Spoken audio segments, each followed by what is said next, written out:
It's okay. Off the mic. It's okay. Off the mic. Chai! Now wow, people wey supposed talk truth to power don't off mic. And if we talk, now 500,000 they go summer us call them hate speech. But fear not, my ego don't come. Ingo touchlight every corner, nooks and cranny of all these bad people where they spoil our country.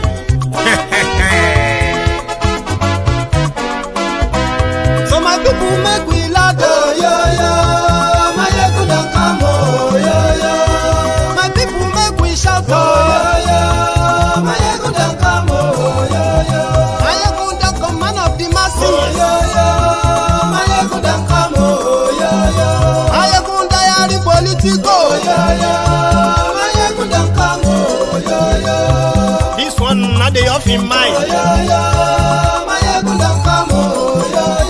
And in the touchlight every corner, my ego don't come, yo. Okay, some people be they holla say they want the power. Chai, them be promise us say we go get light and power. Them hustle so they can't get the power. But now they know they do anything with the power. Every day, dollar just they get the higher power over naira. Still them talk say make we off mic, but thank God say my ego don't come. So my people make you ladder, yo. My ego don't come, yo. My people make we shout, yo. My ego don't come, yo. My ego don't come, man of the masses, yo. My ego don't come, yo. My ego die the politico, yo. My ego don't come, yo. This one not the off in mind, my ego don't come, yo. Person where they do evil, no one make person talk. Them say that my ego, that man too they talk. He too they talk. Say my ego diary, he they hot like pepper. But every day then they take money in bulk. Woman picking, they the street they hawk. Still them talk say make we no talk. But thank God say my ego don't come. So my people make you laugh, yo. My ego don't come, yo. My people make you shout, yo. My ego don't come, yo. My ego don't come, man of the mass.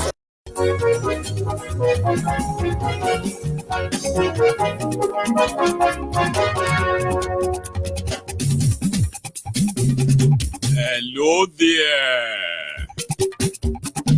Mayegun la wa mo la mo do. Mayegun diary,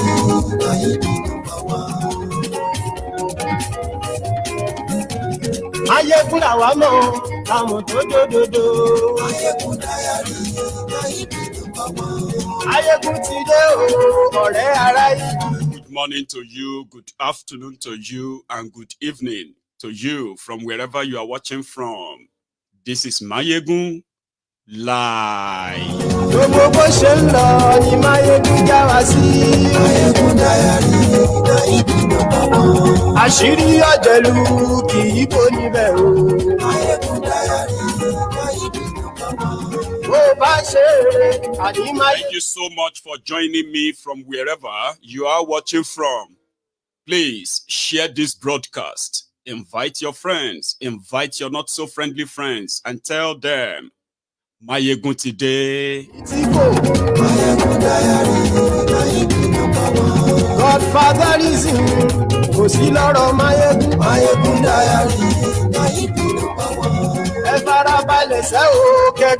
Read the caption of the broadcast, the description of the broadcast as well. I mean, share it if you haven't already.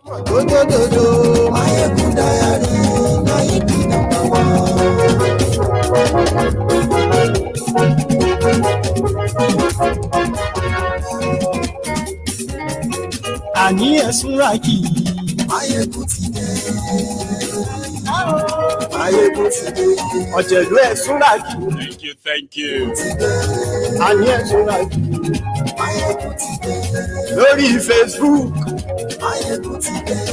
Ani esuraki Mayegun ti dé. Lórí YouTube.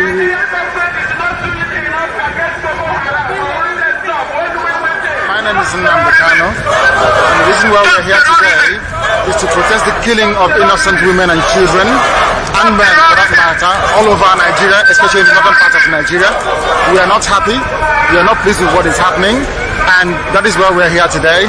As you can see, there are a lot of Nigerians who are protesting about the killing of families, people who are determined to tear the country apart violently, and it is not something that we support.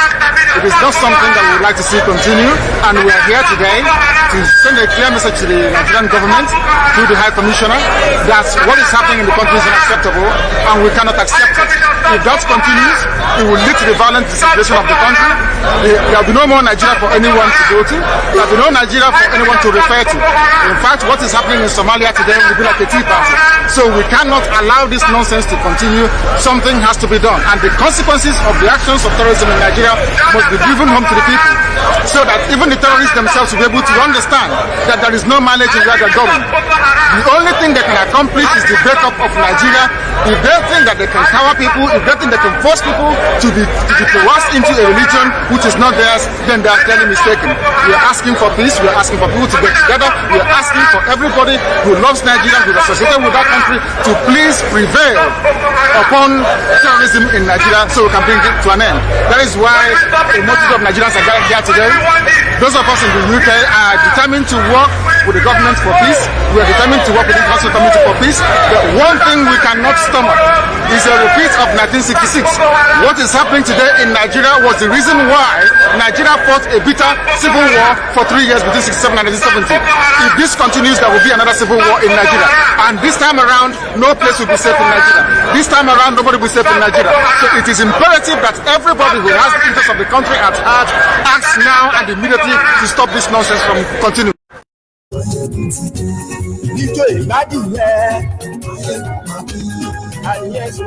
They considered killing Nnamdi Kanu extrajudiciously, but they believe kidnapping him was a favor. That was Femi Adesina's book. I haven't read it. I won't read it. But there must be so many other confessions therein. This particular one pointed to all the crimes against humanity committed under the Boko Haram's government, state-sponsored terrorism in eastern Nigeria.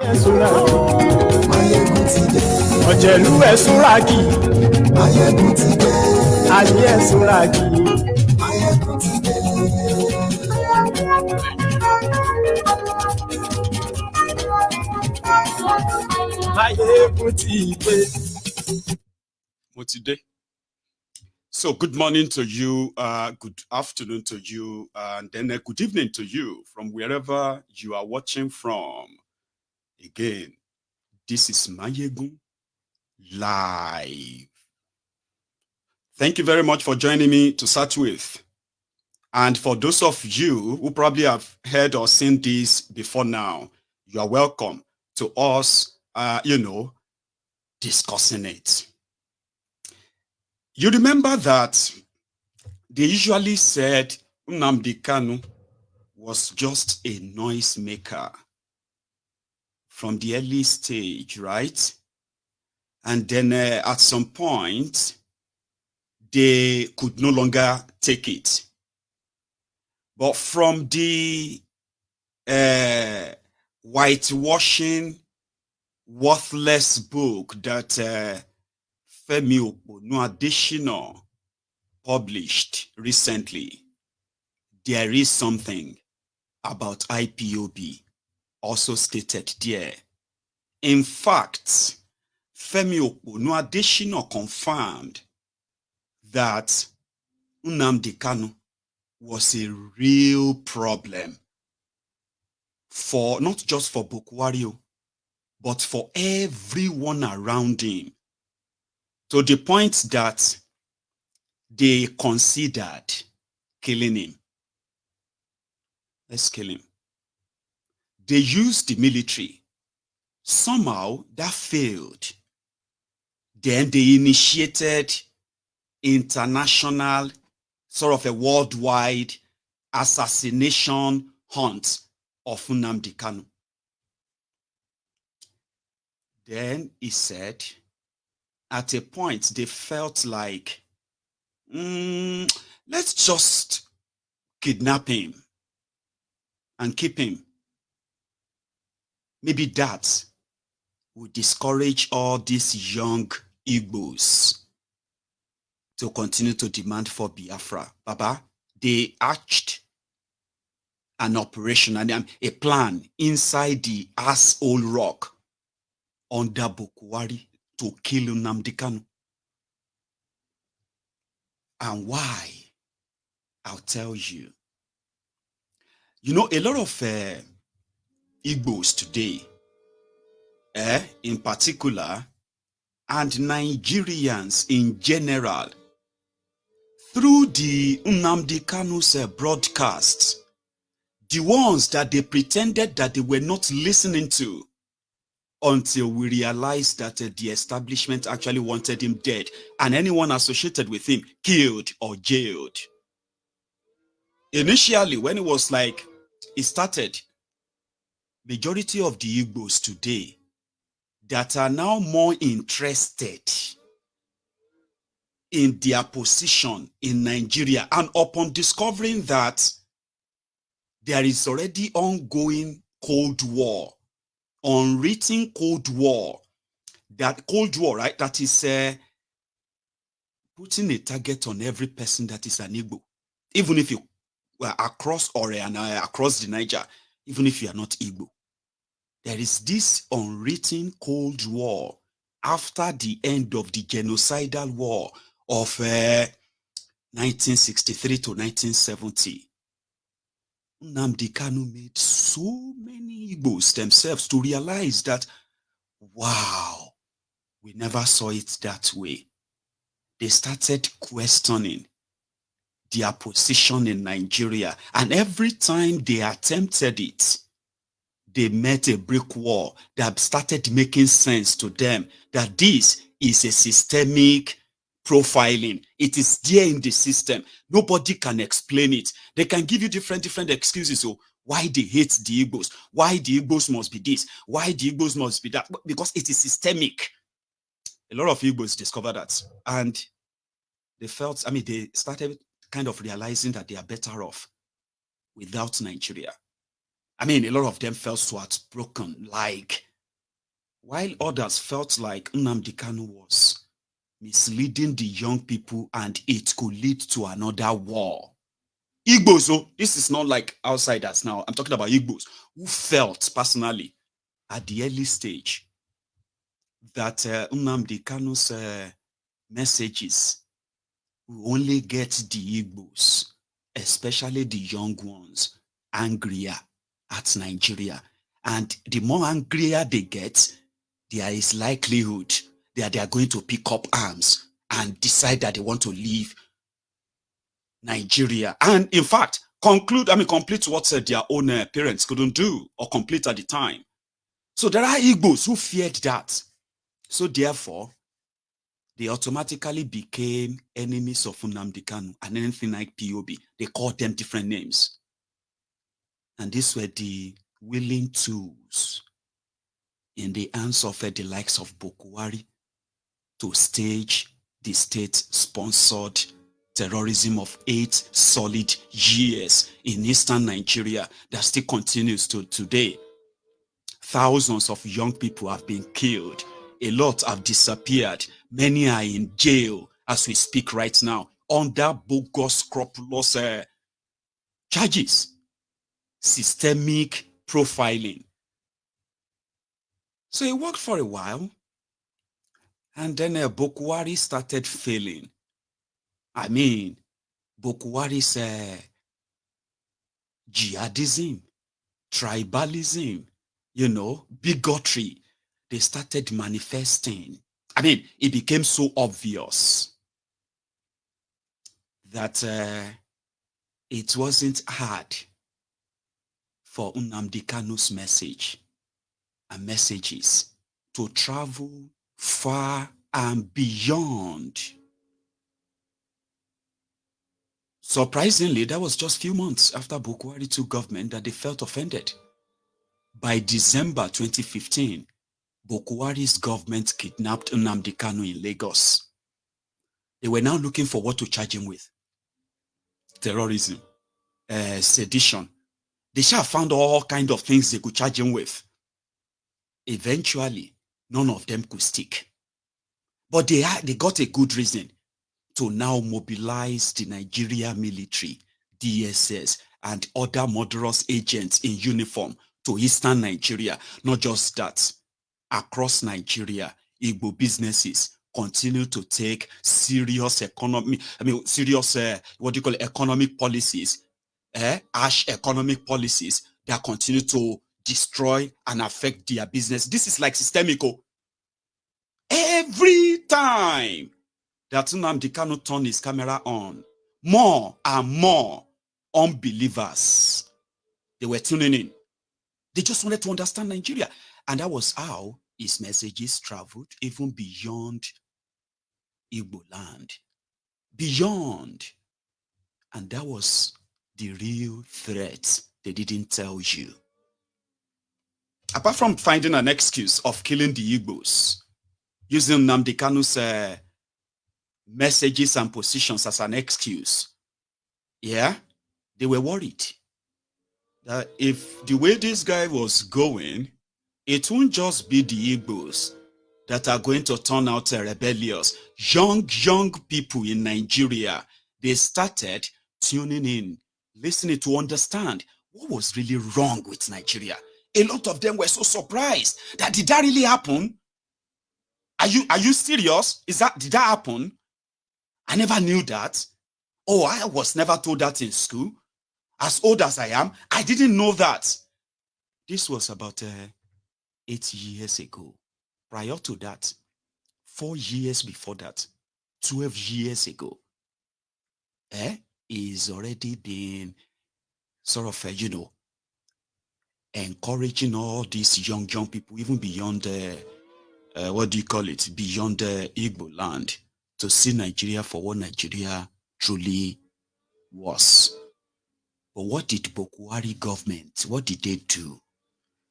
They spent billions of your money, not just on propaganda, so that if they could spread enough propaganda and lies, and in fact, fear.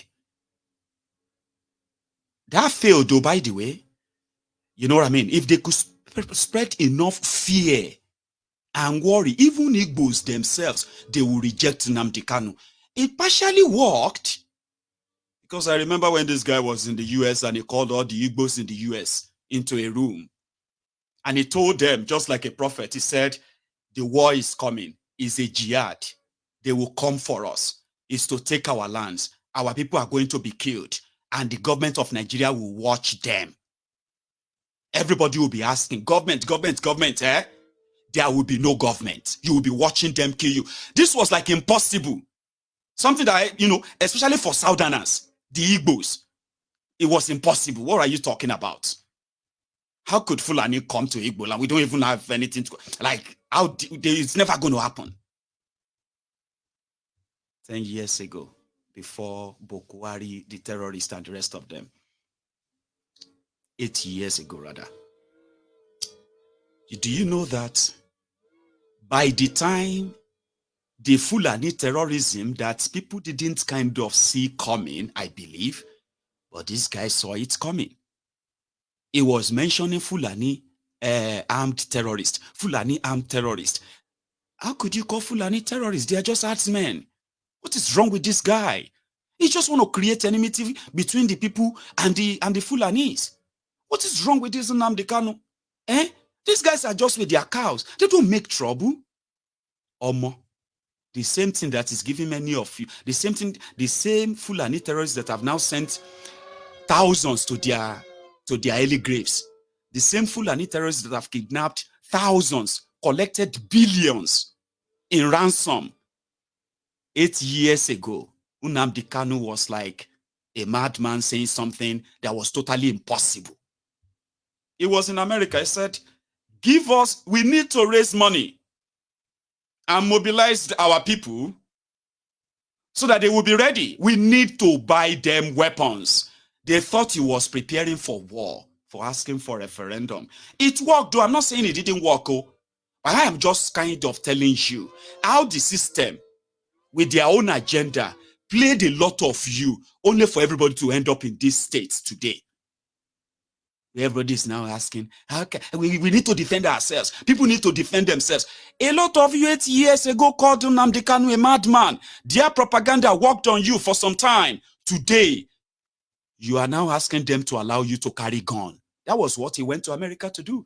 The Igbos in America, at the time, the owned Igbos, majority of them just felt, they said it to his face. Have you thought this through? I mean, our people need peace. We don't want anything that's going to put our people in problem. They nearly blamed him for calling for war. Today, they are his biggest disciples today. The Igbos in America. No joke. And that was the moment the asshole rock started crumbling. Nnamdi Kanu was not just talking about Biafra. He was telling people why it is a necessity for everybody to go their separate ways. Because what was coming with the belief and conviction of an average Fulani from all over the world. That's it. They said they believe traditionally or culturally or historically, whatever, they said by conquest. Uthman Dan Fodio is the owner of the place called Nigeria today. Whether it is Biafra land, whether it is Yoruba land, whether Niger land, even all this, you know what I mean? Like, there are people who believe that. You will probably feel like that's impossible. They are mad. Oh, really? Of course they are mad. And their madness, is an ideology that says they must kill you if you resist.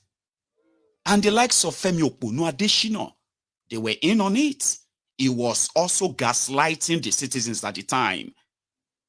When these Fulani terrorists were unleashed on us, when our people started going missing, and our people started, ending up dead. Fulani this, Fulani that. What's going on? The likes of Femi Oponu Adesina told us that why are we so interested in our lands? That we decide that we are not going to part the land when we can part the land and have peace. That's what Femi Oponu Adesina said. To have peace, so part with your land. And I just never, probably in my own wildest imagination, would believe that they also wanted him dead. They played the card so well that they gave him an offer. They gave him a last chance. And that was when Bokwari and his gang met with the Igbo governors, Igbo lawmakers, Igbo elites, and they said they would talk to Nnamdi Kanu. He will drop all of this agitation thing. And they called him to a meeting. I've shared that with you here before, right? They called him to a meeting in Enugu. At the meeting, Nnamdi Kanu was asking for the leadership, Igbo political leadership in Nigeria, to look at the position of Igbos in Nigeria today and see what they have done to fail generations. And he asked them for just 11 things. And guess what are those things? Keep our people safe. Homegrown, developed security system. Provide stable electricity for our people. Do it. Not because Nigeria won't do it. Create industries where our youth, our young people will be gainfully employed and engaged.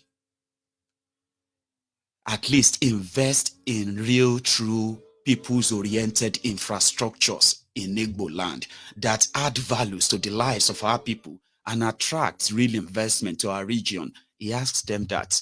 He listed all of the things that he wanted them to do if they indeed wanted them to slow down on the Biafra agitation, including asking all the lawmakers in Eastern Nigeria, all of them, including their governors, House of Assembly members, political elite, and the rest of them, to prevail upon their National Assembly members to make a move and move a motion for a referendum to be part of that trashy Decree 24 you called 1999 Constitution. I think that was the moment they felt like this guy has to be eliminated. Igbo governors, Igbo political leaders, Devulumayi was one of them. They saw the danger. They saw his request. This guy was not asking for money. You don't want oil block. You don't, I mean, we could put you on so you know what, the kind of deal we did with the Niger Delta militant. We could do that for you in a special way that, you know what I mean, like just walk away. So you don't want all of that. What will make you reduce the call for the immediate breakup of Nigeria and Biafra to go right now is if we do all of these things, right? Yes, if you do all of that.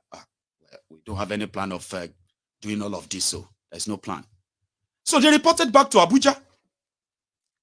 And I think that was, like I said, that was the last chance they gave him, because they released him on bail, gave him some stringent conditions that he started violating immediately. It was like, I'm not going to obey all this nonsense. And he didn't. But nevertheless, they offered him something that he didn't take. So, and they didn't have what he wanted. So the next move is to eliminate him. And that was the first assassination attempt on his life. Nnamdi Kanu resurfaced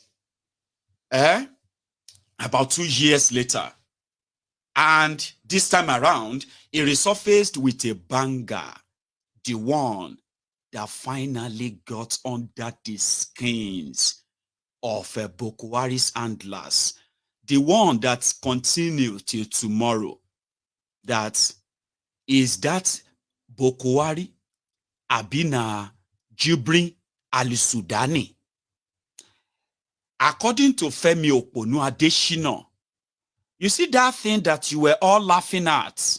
Some of you wondering, big nose, small nose, tiny hair, fat hair old, no hair old. All those things that Nnamdi Kanu was, you know, the guy was ferocious. It was like, Baba, Nnamdi Kanu's microphone, like Prince Jejeman would say, was bigger than a Tukano, Baba.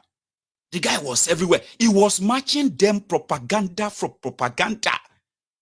And guess what? He amassed so much followership, so large, so huge, that Nigeria had to spend billions to match him. As he was talking, he will be putting out images. He will be putting out videos. He will be putting out images. He will be, things that got so much that world leaders also started seeing it too. And according to Femi Oponu Adeshina, that singular thing that Boko Haram is not the old Buhari. This Boko Haram is Jibri from Sudan. And at a point, they were using a clone. And it's actually a clone. Boko Haram died. According to Kanu, Nnamdi Kanu said, Buhari died in 2017 and he was buried in Saudi Arabia. And if they believe that he is lying, as ridiculous as that might sound to a lot of you, he said, if this Buhari is ready to submit himself for a DNA test, they will take the DNA of his children. They will now take this Buhari's DNA. that if they match, Nnamdi Kanu will submit himself for any kind of a prosecution and he will stop talking about Biafra. But this guy said that too. Omo. Nobody wanted Buhari to do DNA. But a lot of you were laughing about it, laughing and saying, ha, ha, ha, ha, yeah, funny, ha, ha. Buhari was facing hell all over the world. They said, according to Femi Oponu-Adesina, they said, every time Buhari appear anywhere, when they meet world leaders, some of them, apart from the fact that they were very careful in actually discussing some, like important bilateral, security stuff with this man. But they said every time Buhari walk into a room, everybody in that room, they will just be looking at him like this. Like that. To the point that it became so embarrassing that a few times some world leaders, they will get closer to him. They will hold him. They will hold him like they want to touch if he is real or if he's a clone. And every now and then, this started depressing Buhari. This Buhari, he started having depression. Now the president of Nigeria is having depression because now he has to tell everybody, it's me. I am Buhari. I am real. Don't listen to that boy. Don't listen to that Nnamdi Kanu. So the solution was, what should we do? I think we should eliminate him. Assassinate him. Government of Nigeria planning to assassinate a citizen because of his own political ideology. Femi Oponu-Adesina put it in his book. The same Femi Oponu-Adesina, in that same useless book, he also said, when Buhari fell sick, they used air ambulance to airlift Buhari to London. He said, on many occasions, that even when they were discharged from the hospital, they said Buhari would have no idea who he was or where he was. Do you understand? He said Buhari's recovery was actually a miracle. If anyone who really doesn't believe there is a miracle, Buhari's recovery was a miracle. It was a vegetable, just exactly as Nnamdi Kanu was reporting day by day. They should release that man. A lot of you have no idea what you are missing or what you have missed.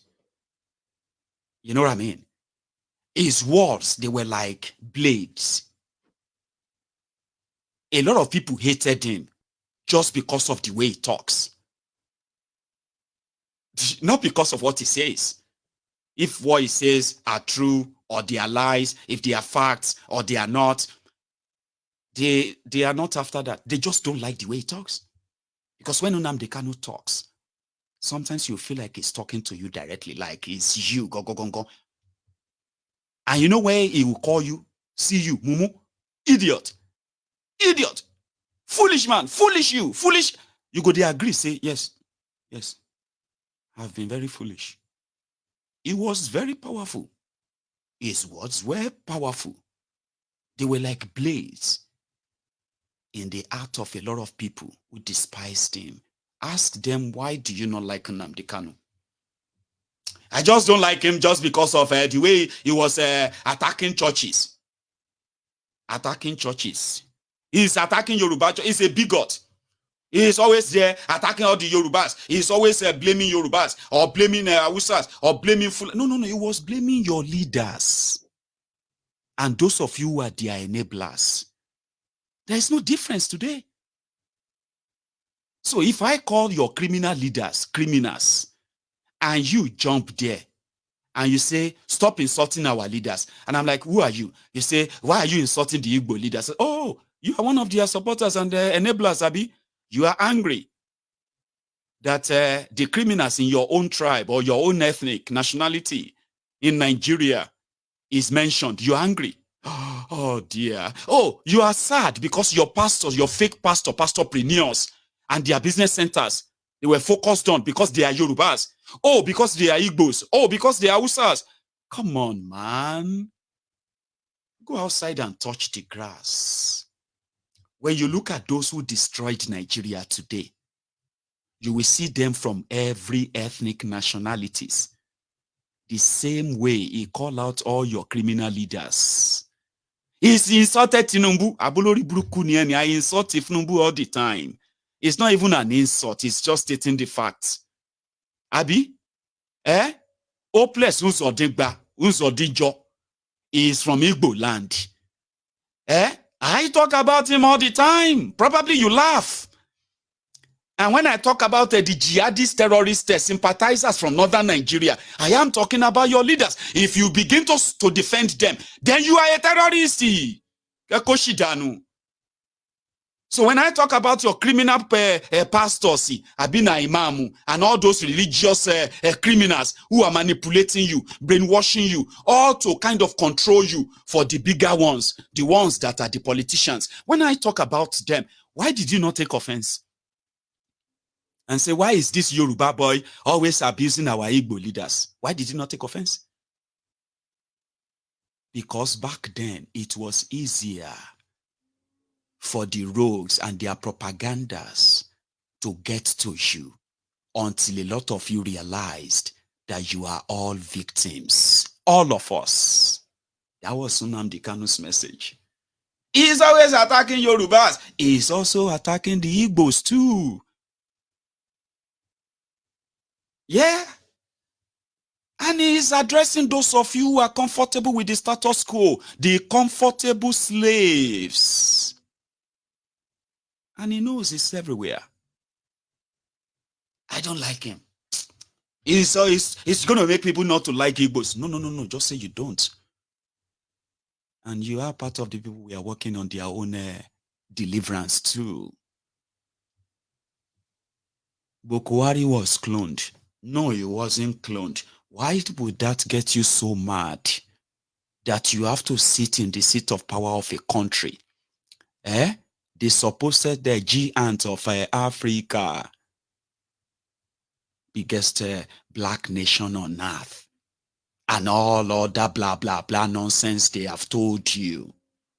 How and why would you saying, if indeed Bokwari was not cloned, there is nothing being hidden, there is nothing to hide you, why would the people in the seat of power sit together and plot the assassination of a citizen who has a different political ideology to yours? It's because they knew they could do it. And they just came out to confirm all the things you've heard. The state-sponsored killings, the politically sponsored unknown gunmen, the kidnapping of Nnamdi Kanu was not because he did anything wrong. It was because he said something that made them so uncomfortable that they would have killed him. But they decided to kidnap him and keep him as a trophy. In the process, violating the international laws. That Nigeria is a signatory to those treaties. They violated those. They didn't care. Then they went back to their country and they rubbished their judicial system. Rubbished everything. All because of one man, Jubri Ali-Sudani. And there is offer on the table. If I am lying, please, I am ready to face the consequences of my lie. Ask that man to come for a DNA test, if indeed he is the Bokwari. They never did that. And in fact, when they were charging him, after kidnapping him, they removed that part completely. It was nothing like he called Nigeria president clone. He called Nigeria this, that. There was no charges against Nnamdi Kanu concerning the cloned Bokwari, because they said if they had included that in their charges against Nnamdi Kanu, that would have defeated the whole nonsense they put together, because his lawyers were going to ask that how would these people know that this Buhari is the Buhari, except the fact that everybody says it is Buhari. How can we know he is the Buhari? How can you convict somebody, say he lied, he defamed somebody, when you cannot confirm this is the person? Now let us do a DNA. Just tell Buhari to open his mouth. 3 times. The result will be ready in few hours. That's all. Nnamdi Kanu said, I will submit myself for any sort of a prosecution, okay? And I will opt out completely from the Biafra agitation. They didn't charge him for that. Nnamdi Kanu got into their skins. Aisha Bokwari, the Ashishe Bokwari, was said to be so mad. She was mad and raving the day that Nnamdi Kanu said Aisha Bokwari is committing a sin, haram, sleeping with somebody that is not her husband. They said that in Enter Aisha so much. You remember that Aisha relocated finally from Aso Rock. Even though they said they no longer sleep in the same room, they no longer sleep together the moment Bokwari came back from that London, looking like a missing, deranged, demented old hag like that. I don't know if you remember that, right? Since then, Aisha never kind of sleep in the same room with him anymore. At a point, Aisha was almost killed inside the Aso Rock. Well, they shot guns because she won't obey the COVID quarantine rules inside the Aso Rock, which means at the time she even came out to say, where are the men in Nigeria? Where just few men, Maman Daura and few others are ruling Nigeria because Bokwari probably is no longer present. I remember that time. All of this, every time Nnamdi Kanu release something, a day or 2 or 3 later, alarm go blow inside the Aso Rock. Wahala go shele. You go begin to see them walking over time. They now decided, I'm going to kill this guy. Anywhere where you see him. Imagine sending an assassin after you. Going after you all over the world. Looking for a time and a perfect place where they can kill you. That was exactly what the life of Nnamdi Kanu was. That a lot of us didn't know until this Femi Oponu Adesina book, where they confessed to plotting to kill a citizen because the president was uncomfortable and he was depressed. Yeah, that happened. That's what Femi Oponu Adesina said. He also said in that bogus book, he said, Bokwari is not a mean man. He's a very nice man. In fact, when Pastor Ruga's chopper crashed in Kogi and Bokwari heard the news, he shouted, Jesus! That's exactly how Femi Oponu Adesina Alagbafo. That's exactly what he wrote in that trash. In all of this, so apart from the covert and coordinated operation to kill the Igbos, Operation Python Dance 1, Python Dance 2, Python Dance 3, and so many other operations that led to the death and killing, extrajudicial killing of civilians. There is still no record of that. There is no investigation of that because it is still ongoing. Baba, they were bombing villages in Igbo land. It was sanctioned in Abuja that Nigerian fighter jets flew from Abuja straight to Igbo land, Olu, Osu, and some other places. They were dropping bombs on villagers because of this Nnamdi Kanu. On villagers. So I didn't know that the horrible jihadist was also a very nice man, because when Pastor Ruga is deputy is a special advisor on condolences visits, burial arrangements, as well as trader money and market money.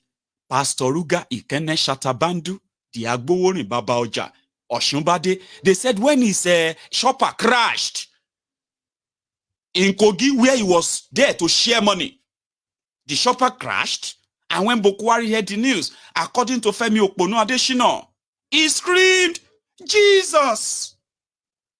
That makes him a very nice person. Man, he said a lot of things though, but this particular one and particular confession, you remember when I told you that Tifnumbu should not inherit Bokwari's enemies. Now Bokwari gets depression, can't decide to go and kidnap Nnamdi Kanu. He did not kidnap Nnamdi Kanu because Nnamdi Kanu committed any crime. No. He kidnapped him because Nnamdi Kanu told the world something that the world should never know. And he deserved to die. But to favor him, let's just kidnap him and keep him away. Tell your children that. And whatever your position has been, I am not trying to change your position on things, because their propaganda on you runs deep. Today, there are so many of you that are having conflicting mind. If you are to no longer believe everything they told you about IPOB, or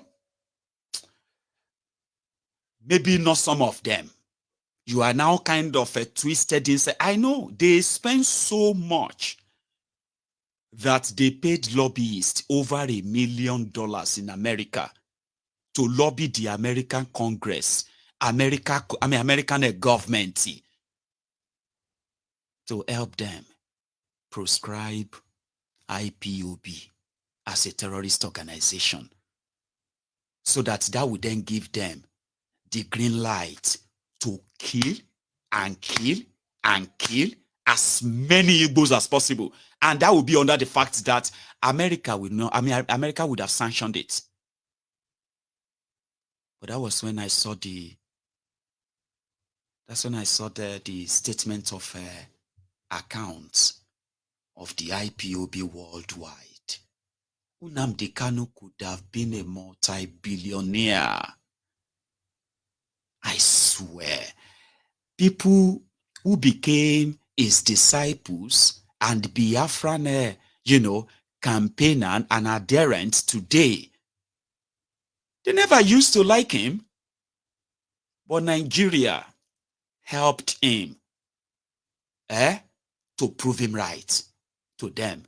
Over 180 countries with the presence of the IPOB. And IPOB cannot be a terrorist organization that the government across the world will allow them to exist, meet, and even participate in the activities of their, resident countries if they are a terrorist organization. That's when I saw their statement of account. IPOB was countering Nigeria in the area of trying to water down whatever lies that Bokwari's government cooked, gave to lobbyists in America to blacklist IPOB, so as for the Nigerian government to now kill them, and with so much impunity and reckless abandon. I saw where IPOB paid lobbyists in America over $1.5 million or more move back. No joke. And that is why when some people say, I'm not in their shoes and I may never understand them a lot, but somehow, because I have been following the activities of the IPOB for at least 10 straight years. So I am an expert when it comes to their journey so far and wherever, at what point they are today. Do you understand? This guy is sitting on a global movement, an empire that a lot of people who have sat, analyzed Nnamdi Kanu, IPOB, and all of their spread all over the world, their coordination and everything, a lot of people who have studied them, and they kind of could imagine the type of power and influence that Nnamdi Kanu commands. They were scared that they hope he will never realize the kind of influence he commands. And if he can be better, either be bought or tamed. Early now, the better for Nigeria. If this guy should indeed put to use the influence he actually commands on Nigeria, Baba, no joke. Everybody go see him, everybody go feel him. I'm not kidding. But somehow, he wasn't a violent person. Like, he wasn't. He was a calculative person.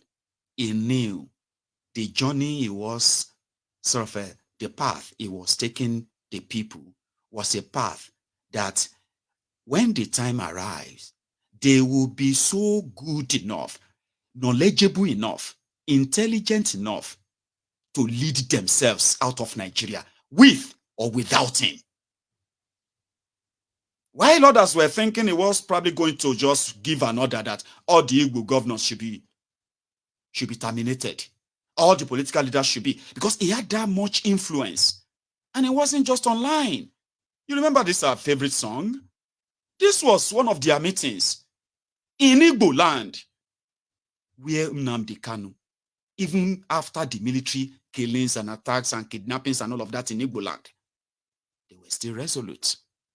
Onye du aịkpọ o meriwo n'izu onye ya abakarị mama dawụra ụlọ pụrụ imeri Nnamdi win the war. Python that's one, Python that's two, now Python that's three. Ụlọ pụrụ imeri Nnamdi win the war. Python that's one, Python that's two, now Python that's three. Nnamdi bụ onye du aịkpọ o meriwo n'izu mbiro ya abakarị mama ndawụra unu abụghị imeri Nnamdi win the war. Python that's one, Python that's two, now Python that's three. Unu abụghị imeri Nnamdi win the war. Python that's one, Python that's two, now Python that's three. Unu abụghị imeri Nnamdi win the war. Python that's one, Python that's two, now Python that's three. Unu abụghị imeri Nnamdi. That's much of his influence. It wasn't just online.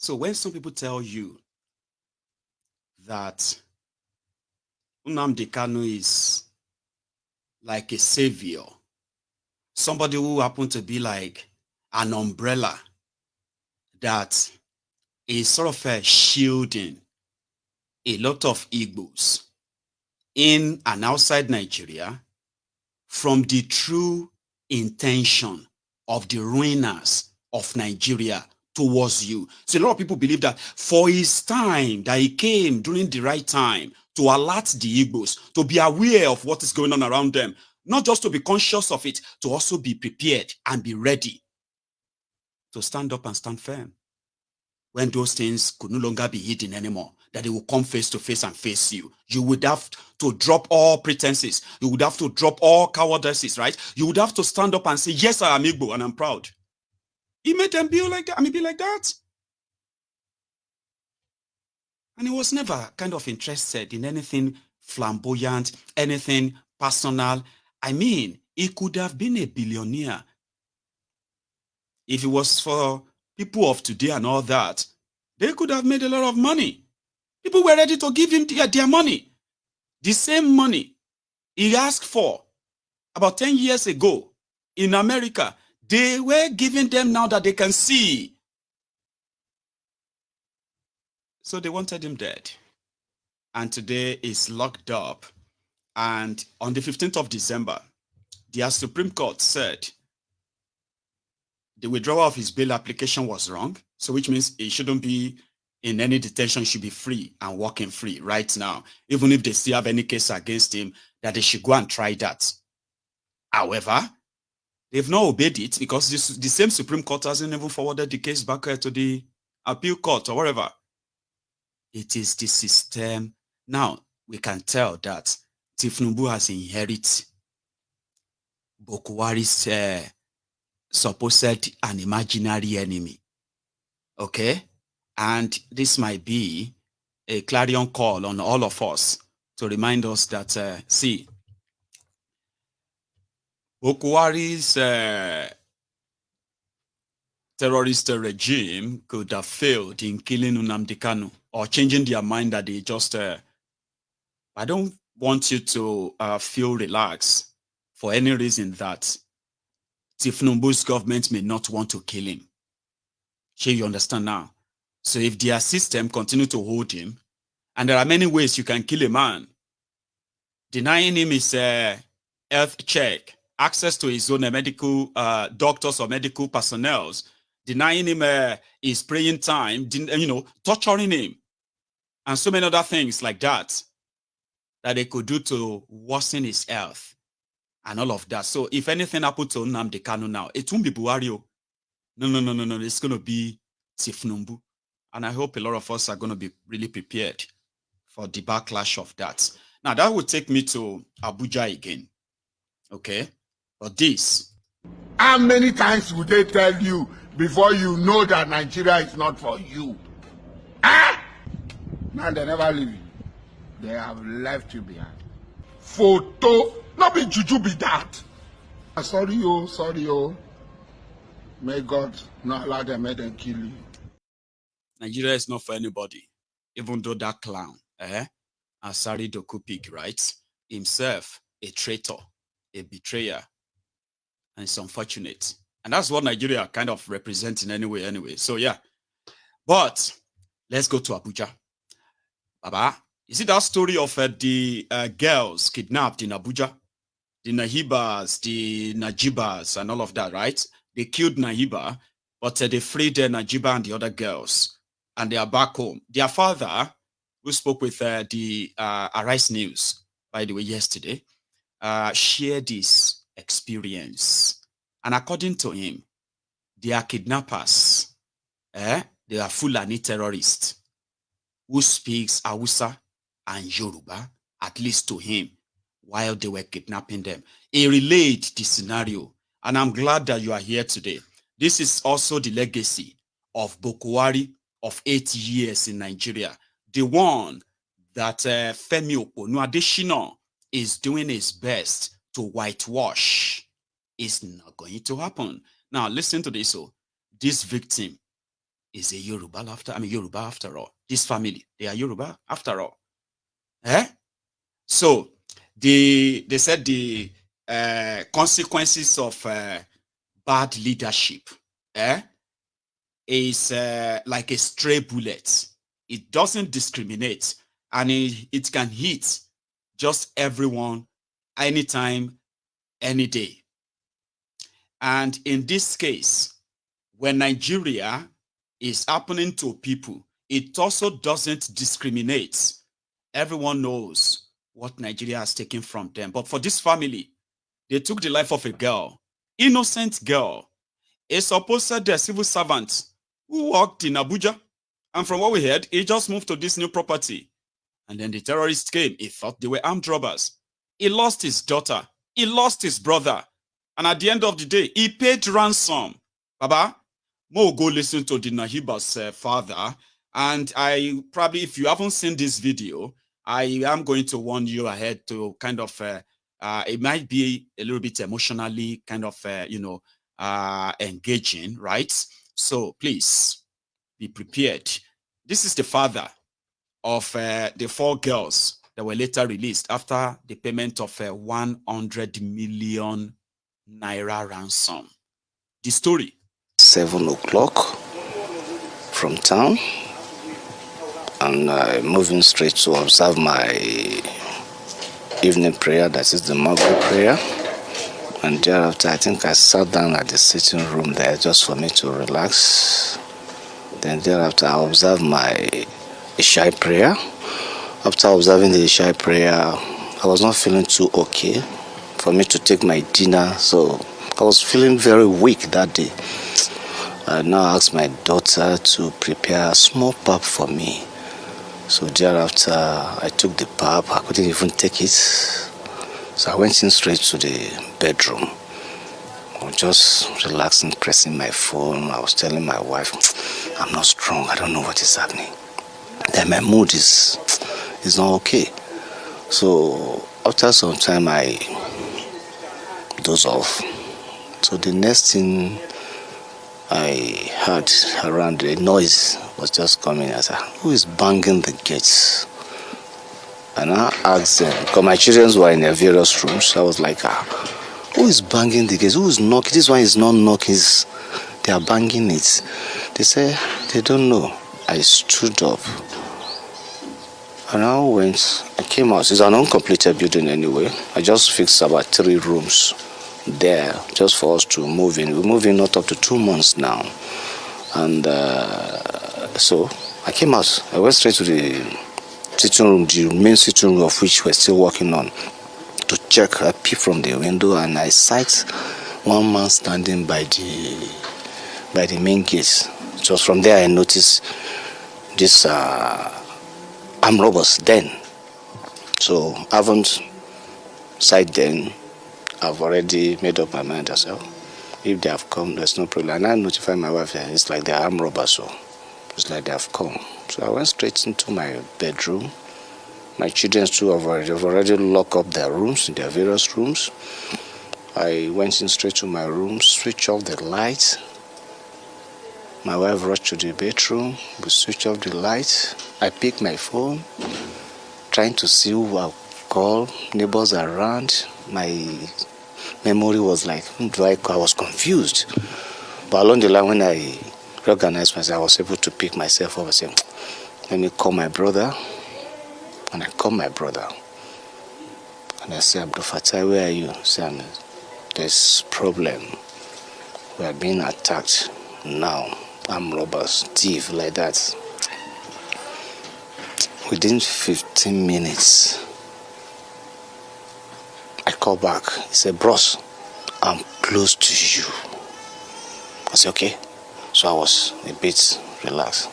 The guys have already sighted them by the window. They've pulled the window, they've break the glass. I knew they were in full force. There's nothing I could do that for me to surrender myself to them. And I asked, I said, Kai, what is it that you need? Whatever you need, come in. I came out, opened the door.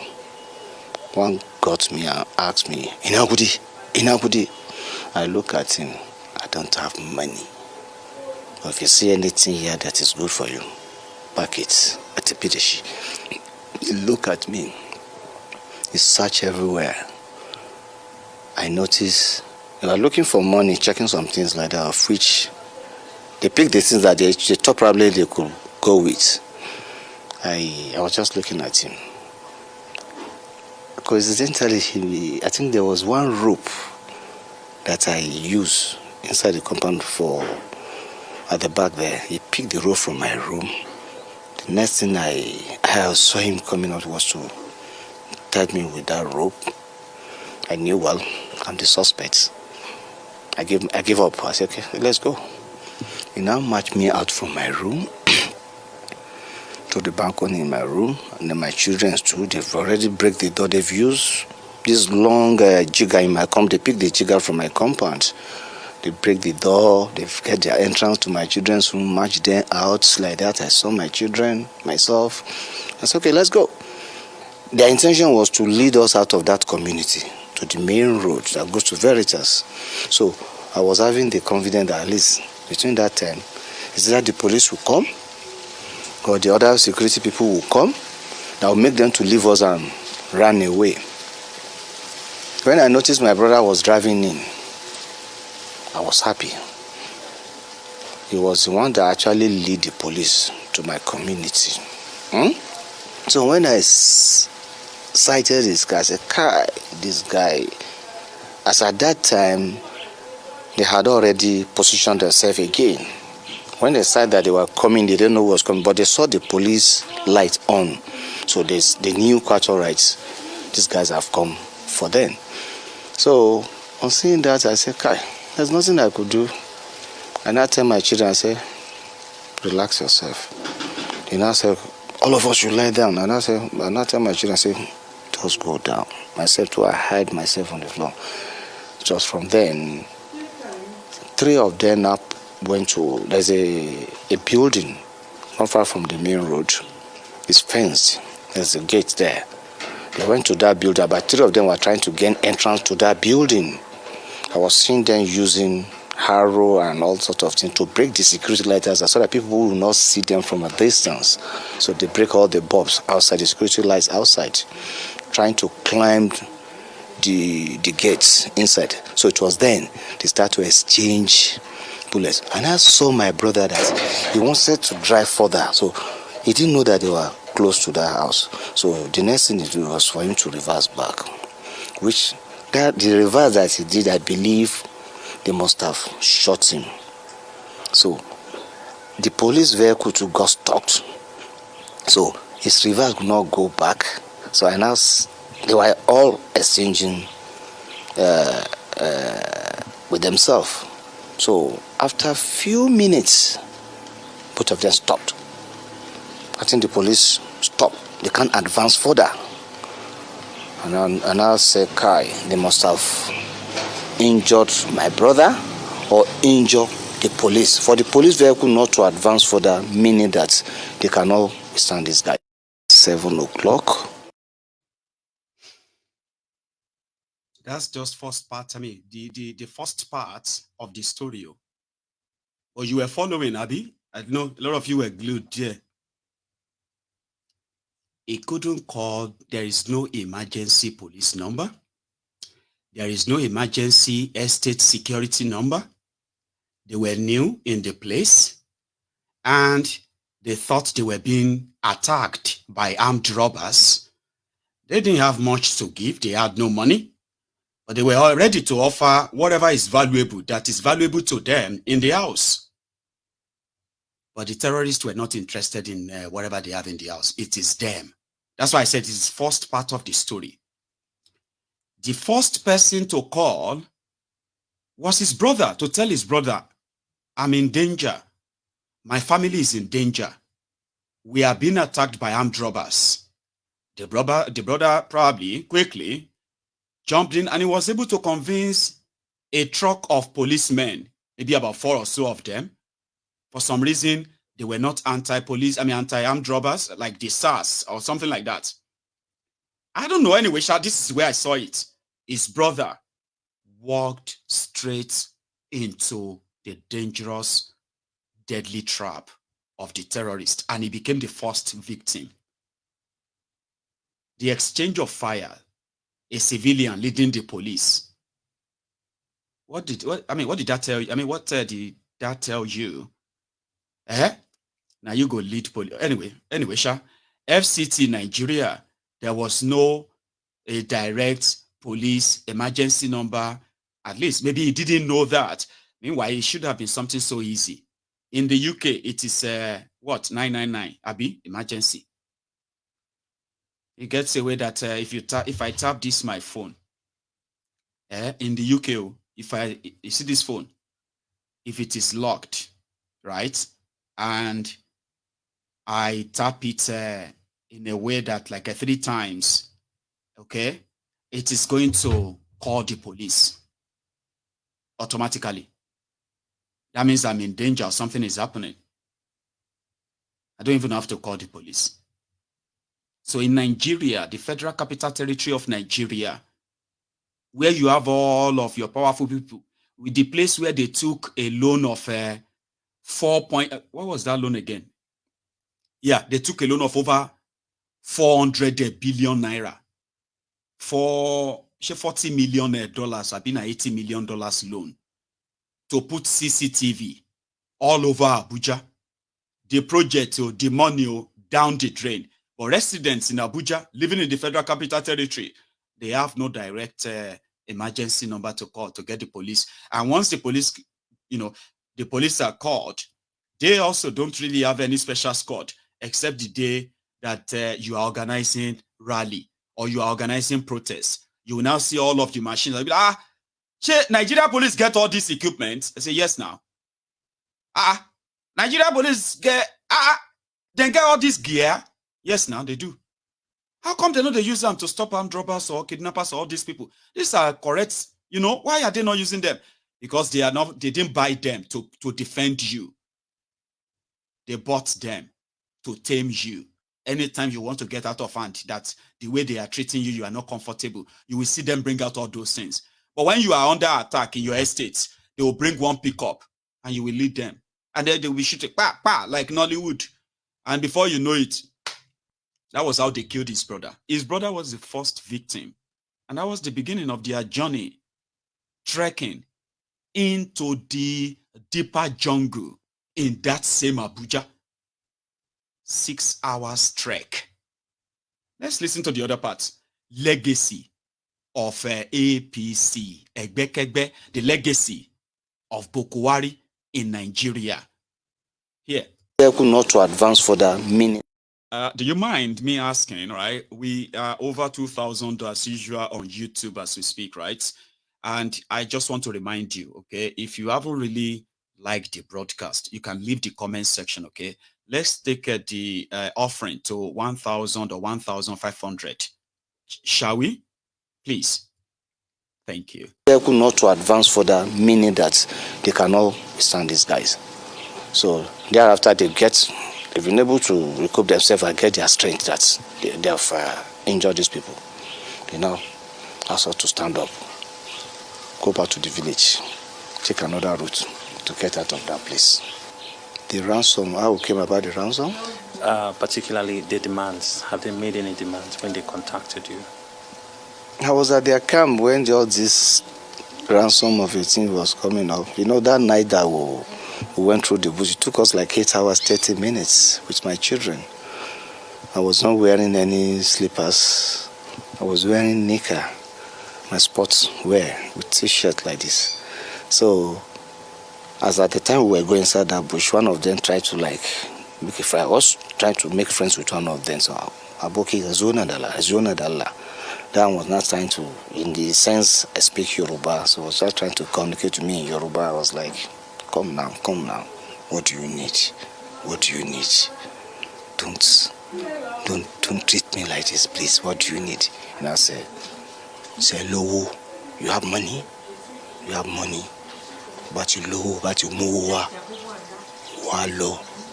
We're just speaking to Yoruba. I'm just speaking this. And I said, okay. I said, if it's that one, don't worry, I'll get. Yeah. So we got to one stream. It was very deep. He asked us to enter inside the water. My children, all of us, we went inside there, passed through there, climbing one hill like that. Then I said we should stop. And I sensed that they started to look for firewood like that. I mean, in short, they prepared their food there that night. Maybe whether they spaghetti or something like that, Sham. Because as at that time they've asked us, myself, they asked me to kneel down. So one of them now came close to where I knelt down and asked me, bros, I mean, Mino Uku?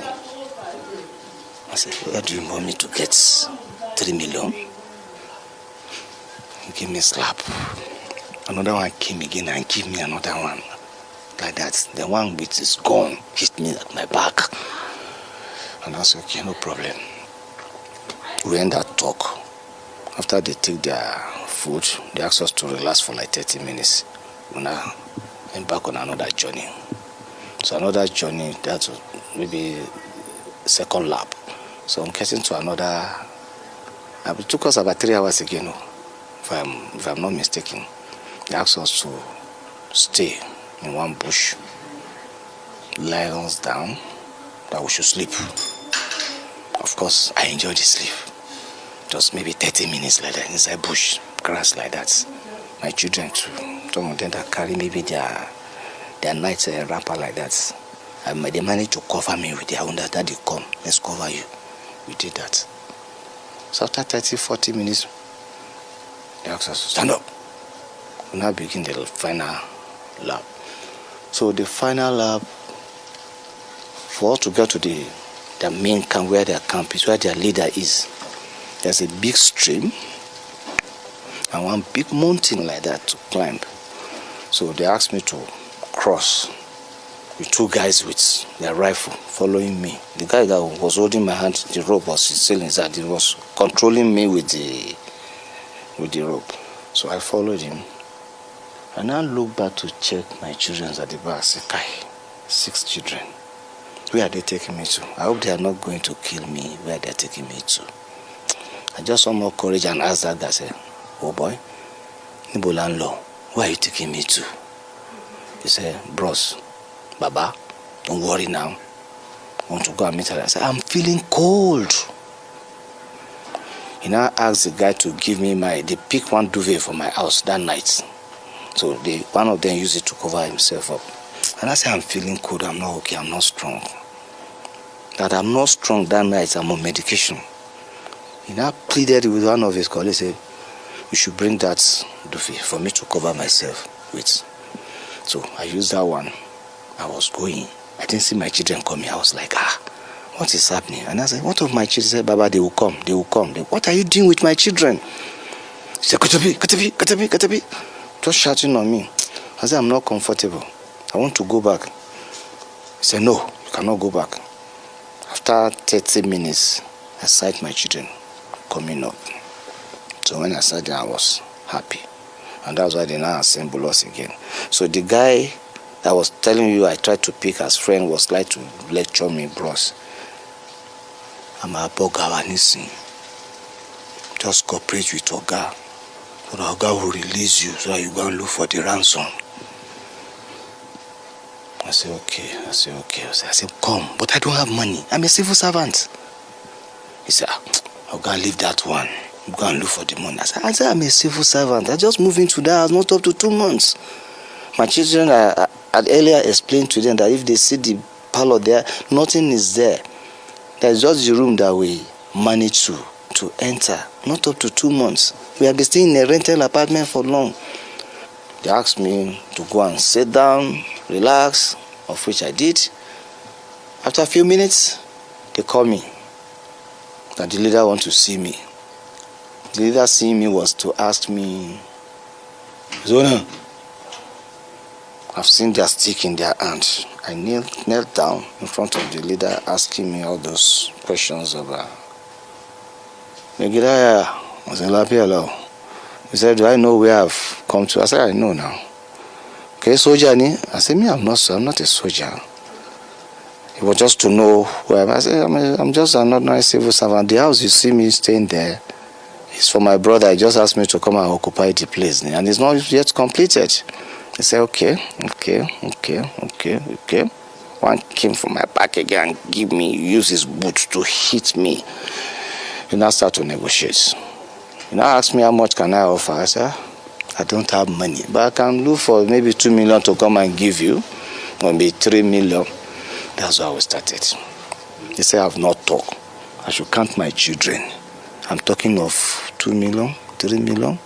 I should be very careful. They now start, I was not saying 10 million, 5 million, 5 million. I said, where will I get the 5 million? My children, I said, Daddy, don't let them kill us. Don't let them kill us. You be very careful. They could not to advance.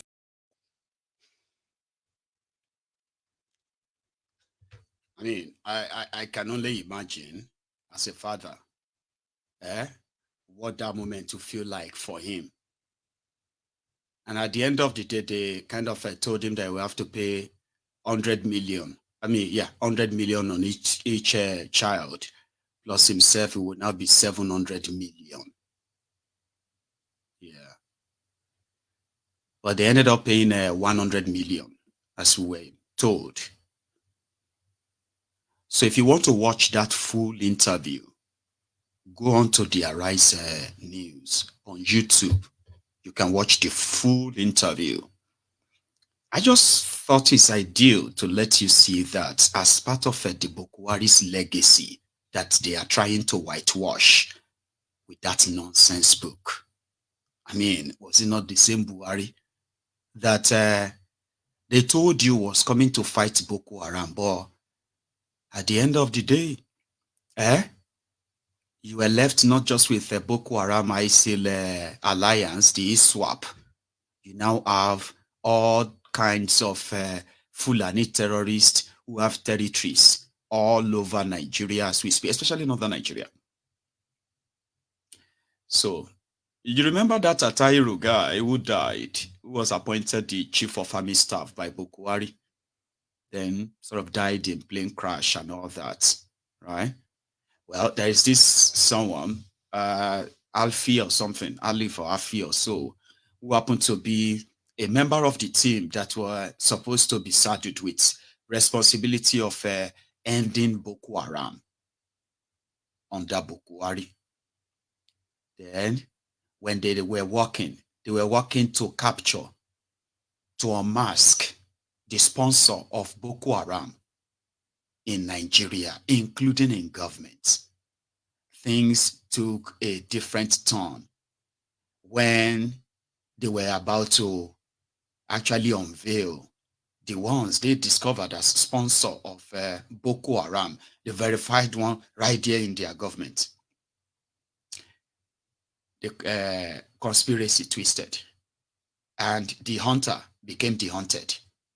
Atairu, that was appointed chief of army staff after Buratai, the butcher, suddenly, they said the soldiers of, at the front, war front, fighting Boko Haram at the time, they were actually making progress, killing and doing all of that stuff. They were working with dependable intel.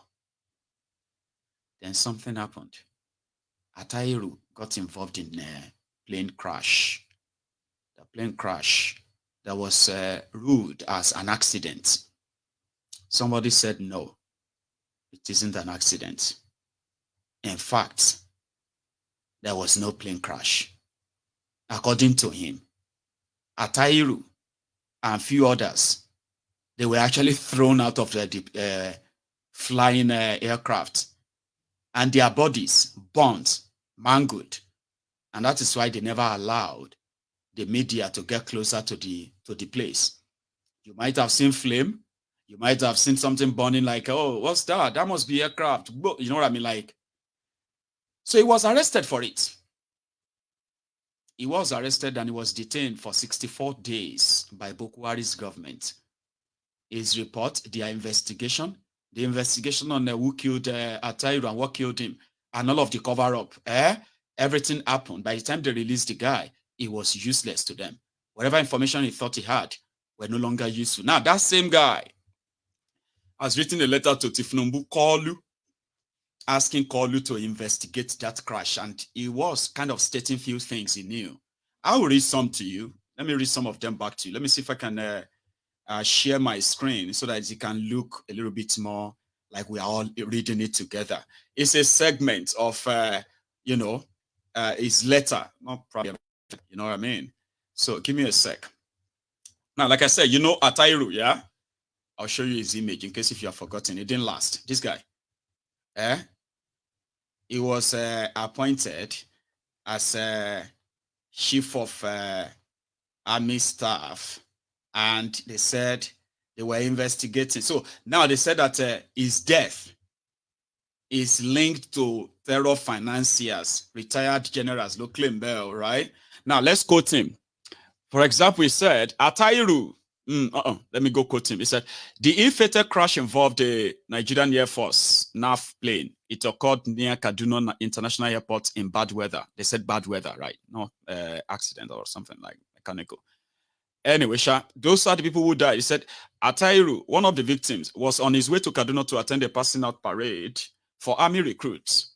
The Nigerian Army had listed the officers who died in the crash to include Atairu, Brigadier General M.I. Abdul Kadir, Brigadier General Alayinka, Brigadier General Kulia, Brigadier L.A. Ayat, Brigadier Amzat, and Sergeant Umar.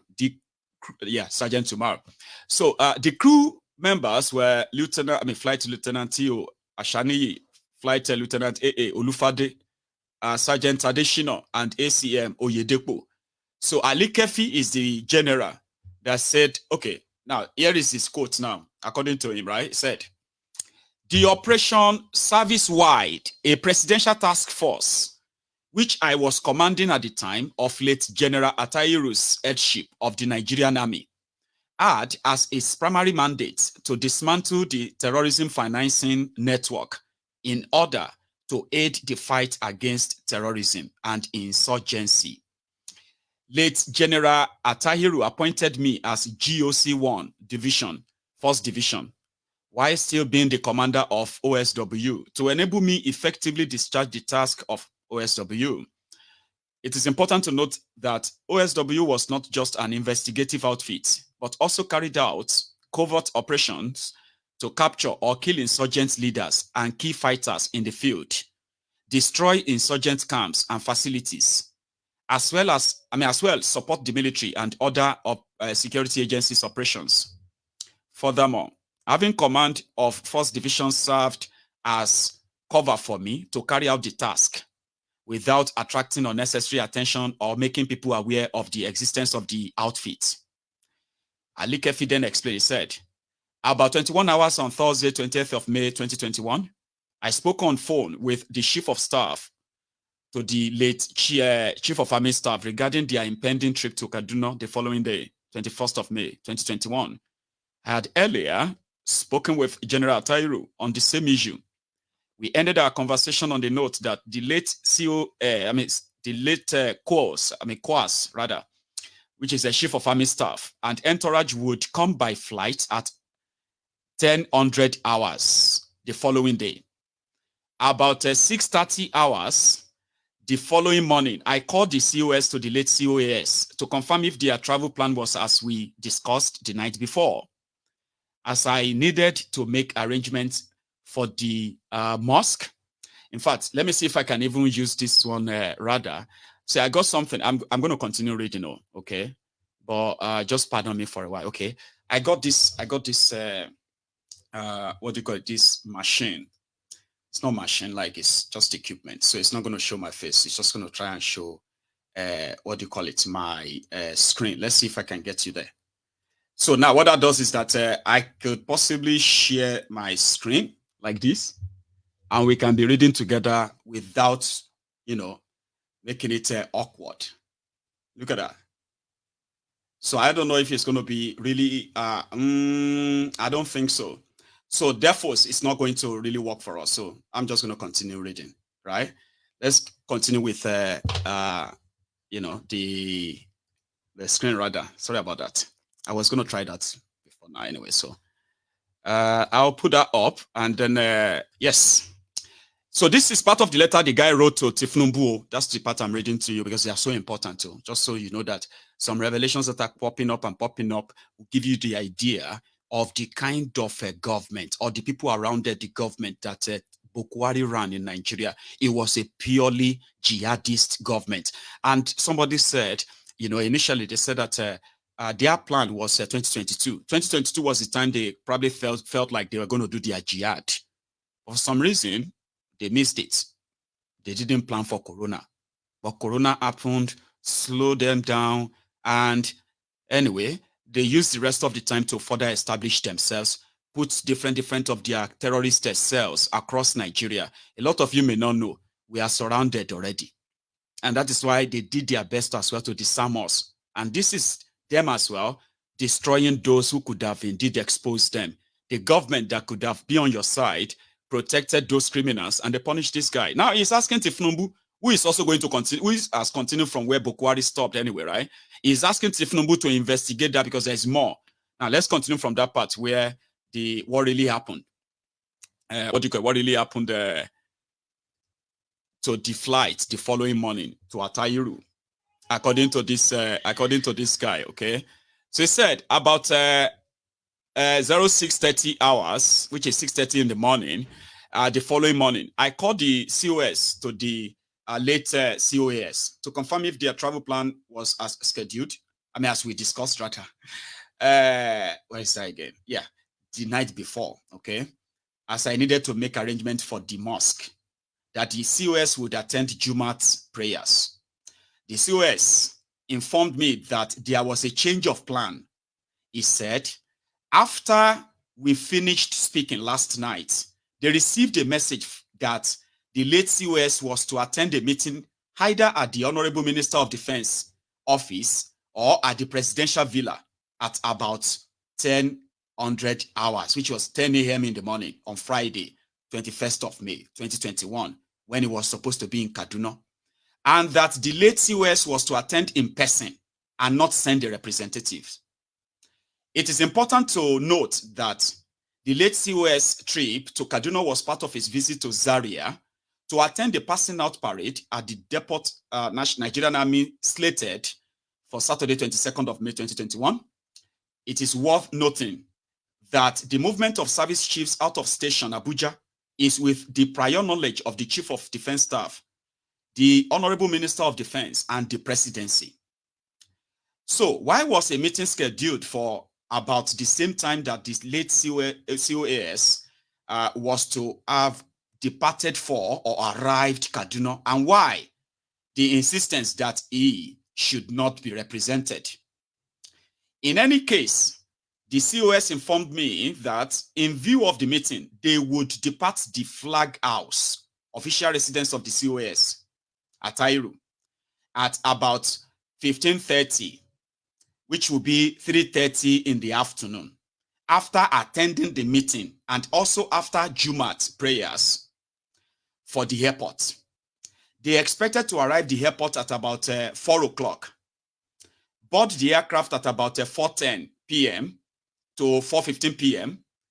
and depart for Kaduna at about 16 hours, which is at about 4 p.m. I was informed that they had arrived the presidential wing of the airport. I then sent off from the Stallion House, official residence of the GOC, with my entourage in a convoy, and arrived Air Force Base at about 16:15 hours. That is 15 minutes past 4:15 p.m. For reasons that I cannot understand till today, the flight was delayed for over an hour and did not take off until 5:30 in the evening or thereabout. The reason for the delay, as I was informed, was that there was issue with the aircraft that was initially assigned for the mission to convey Atairu and his entourage, and that it had to be changed. Meantime, there was a meteorological alert that Kaduna airspace was going to experience heavy rainfall, accompanied with storm, so wind shear, right?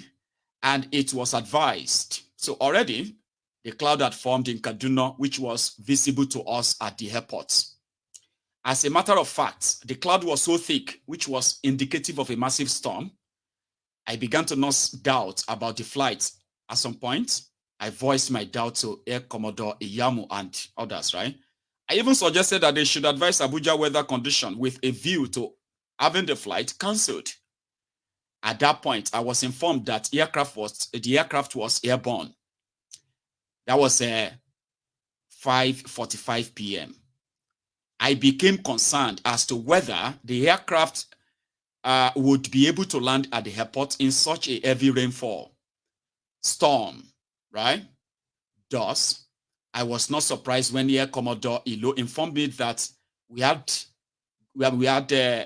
go to the, sorry, what's that?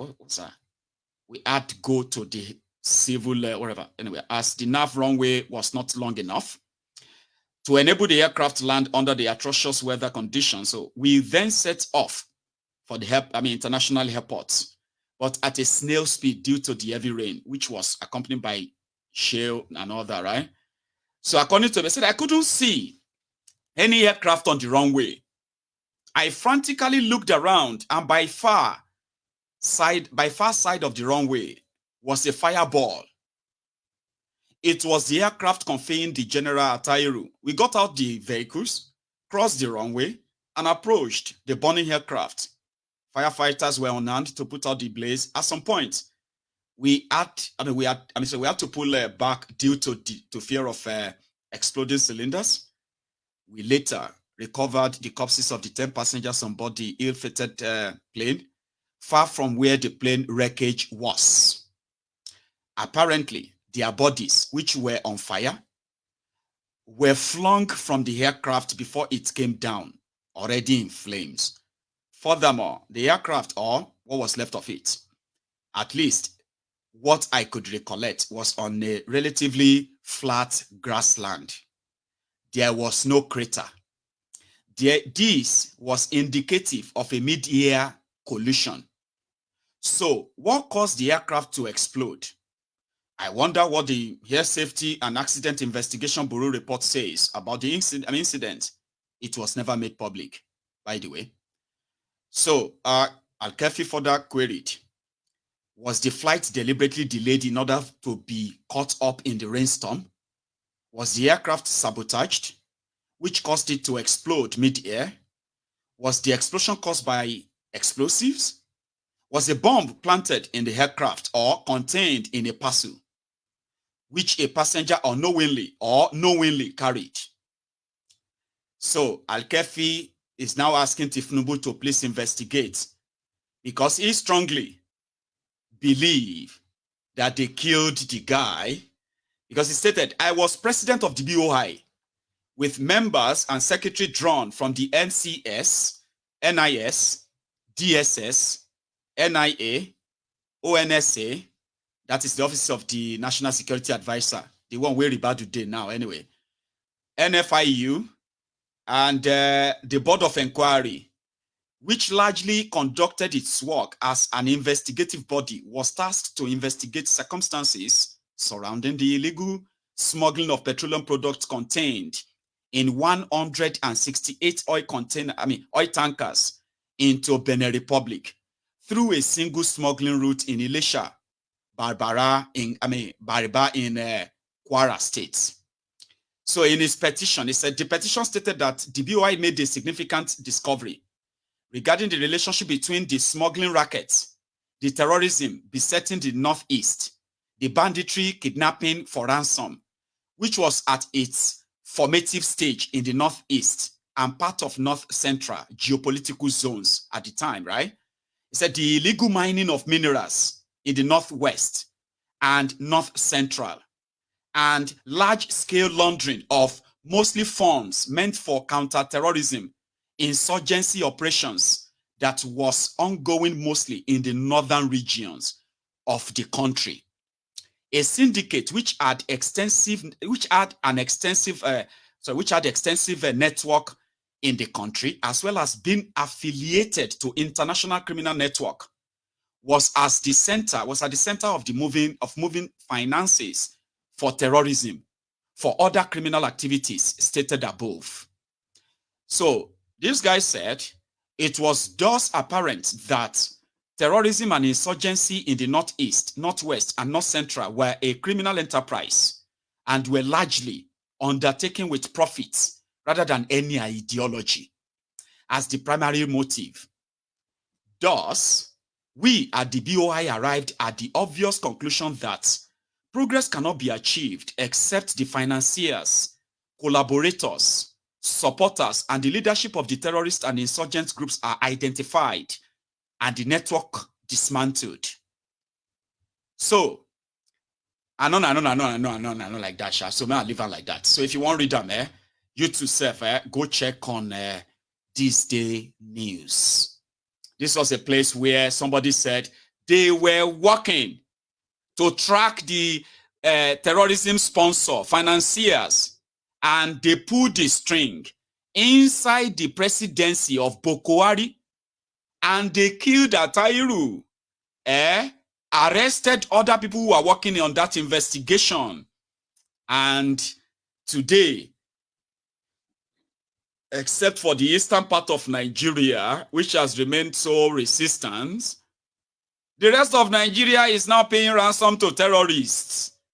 The ransoms that are being paid to terrorists, people are asking, where does this money go? Where does this all money go? All the money paid, all these billions, where do they go? Say, well, they are financiers, those who give them the guns and all of that to unleash the terror on you. They are those in government. Now, somebody is writing the Kolu the drug baron. Okay, in whose time Nigeria has further deteriorated beyond control. That, listen, the money that was meant to be used for fighting terrorism, they shared the money. And I remember when John Kerry, that was Obama's Secretary of State, if I remember right. It was John Kerry, right? John Kerry, who played a very big and huge role representing the interest of American government in bringing to power these terrorists, right? Bukwari said their investigation showed that the money meant for arms purchase to fight terrorism under PDP, the money was shared.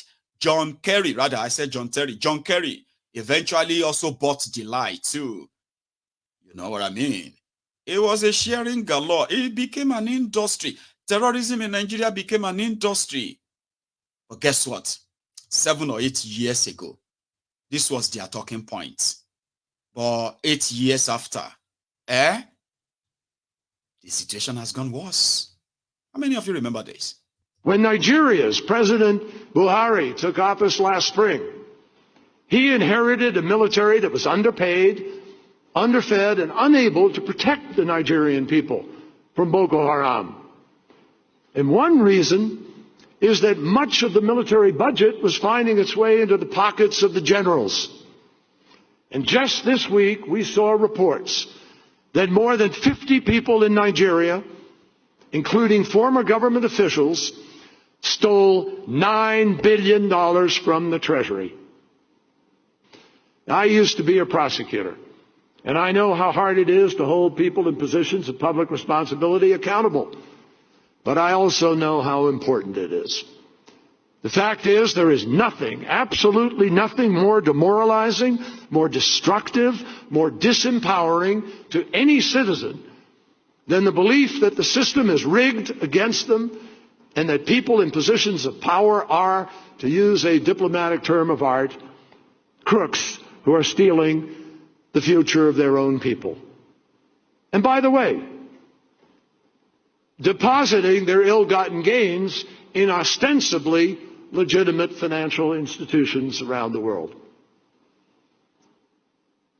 Corruption is a social danger because it feeds organized crime. It destroys nation states. It imperils opportunities, particularly for women and girls. It facilitates environmental degradation, contributes to human trafficking, and undermines whole communities. It destroys the future. Corruption is a radicalizer because it destroys faith in legitimate authority. It opens up a vacuum which allows the predators to move in. And no one knows that better than the violent extremist groups who regularly use corruption as a recruitment tool. Corruption is an opportunity destroyer because it discourages honest and accountable investment. It makes businesses more expensive to operate. It drives up the cost of public services for local taxpayers, and it turns a nation's entire budget into a feeding trough for the privileged few. And that is why it is imperative that the business community of the world starts to demand a different standard of behavior. We will work with you to build a Nigeria that is not corrupt.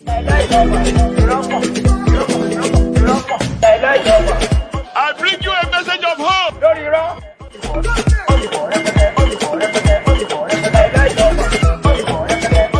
We are going to spend a lot of resources on education. We will work. As 8 years after that, not only have they used corruption to destroy Nigeria, their corrupt way has led to the death of so many institutions, of all institutions in Nigeria. And because of this, the death of Nigerians, and the lives of Nigerians became worthless to these criminals. That's the consequences of corruption. I mean, what would you say if your family member is kidnapped in Nigeria And then you run down to the police. Oh, police, oh, they've kidnapped my, please help us, help us. And the police then started taxing you. I'm talking about extorting you. Okay. Then you pay them money. You paid police money. And then they advise you to go and pay the terrorists the ransom. What? Now, so now they do for here. Somebody shared that on this guy's platform. Take a look. Trying to do something bad? Or was he trying to rescue himself? No, the Nigerian government, they encourage people to pay ransom to kidnappers. See case where they do for papi, they pay a whole family. Yes, the family go to police. Police talk to me, then bring 250,000 naira. Abi? Yes, sir. They collect microphone. These people look for money. They can't manage, raise how much? As at the last time I discussed with them, they said they raised 7 million. Yes, no, they said no. not. Between them and police. Okay, 250,000. They can't raise how much out of the 250,000? They didn't tell me how much they raised. They said they raised 100,000 naira, gave to the police. And the police now said, okay, now, when I don't give this 100,000, make una go settle with the kidnappers. After they don't release the people, then you can come back, we will track them. You are very correct. You are very correct, sir. Your brain is sharp. So you can imagine, people were supposed to rescue you, they tell you to say go and cooperate. Even though I not go blame the police. It is for the safety of the people where they kidnap. You don't know who is who. Yes. Madam President, the travel go east now, one of the days when they go. So that's a Brekete family. I don't know why that just went off my head. That is Nigeria. So think I'm well, okay? Before you beat your chest and say you are a proud Nigerian. Because normal, we believe that majority of you say that and kind of believe it. You may not agree, sure you get. And you don't have to agree. It's the fact that you have mental health problem. Sure you get. It's a mental health problem for anybody who is honest and sincere, okay? And see what a mess they've made of this Nigeria, and then you look up and you beat your chest and you say you are a proud Nigerian. We're in here. But again, you have the liberty to disagree. I am not going to have to argue that with you because I do know your condition. Person they argue with somebody where they tell you say is a proud Nigerian. Whatever happened, Nigeria is still my country. I am still going to be proud of the country. I am still going to be praying for the country. One of these days, God is going to. So how could you not be engaging? You're arguing with somebody like that, whether they are young or whether they are old. You will not get mental problem. They argue with people like that, trying to explain to people like that. Just direct them to Mayegun, and if they are curable, try and cure them. If they are not, if they are irredeemable, so be it. Let's go and save their children. For those of them who have already who have reproduced. Have you seen the can? Have you heard from them lately? I know a lot of you have been so on the edge, especially with the issue of insecurity, the issue of economy, the hardship, and the rest of that. At a point, I heard some of you were so mad that you are calling on the CAN, Christian Association of Nigeria. What are you doing? How can you just keep quiet? How can you watch when they are killing us and killing all the Christians and leave them alone? They are useless. They are not. Those are the people who don't believe anything about the Christian Association of Nigeria, the conglomeration of politicians wearing gowns. Here you get, and they can read the Bible offhand. Let us open the book of what? Book of life. Book of life, book of lie. It's just like one weary that is putting on a whole bed sheet on his head to make him look different from, to look different from you. And say, yo, mental basel ni mi àwọn afa shake ńlá láti kini kan kini. Baba kó shit down and your blanket to read. You know what I mean? Because you can read Arabic. Because me, I cannot read Arabic now. So you are different from, you are not, Papa. You know that kind of thing.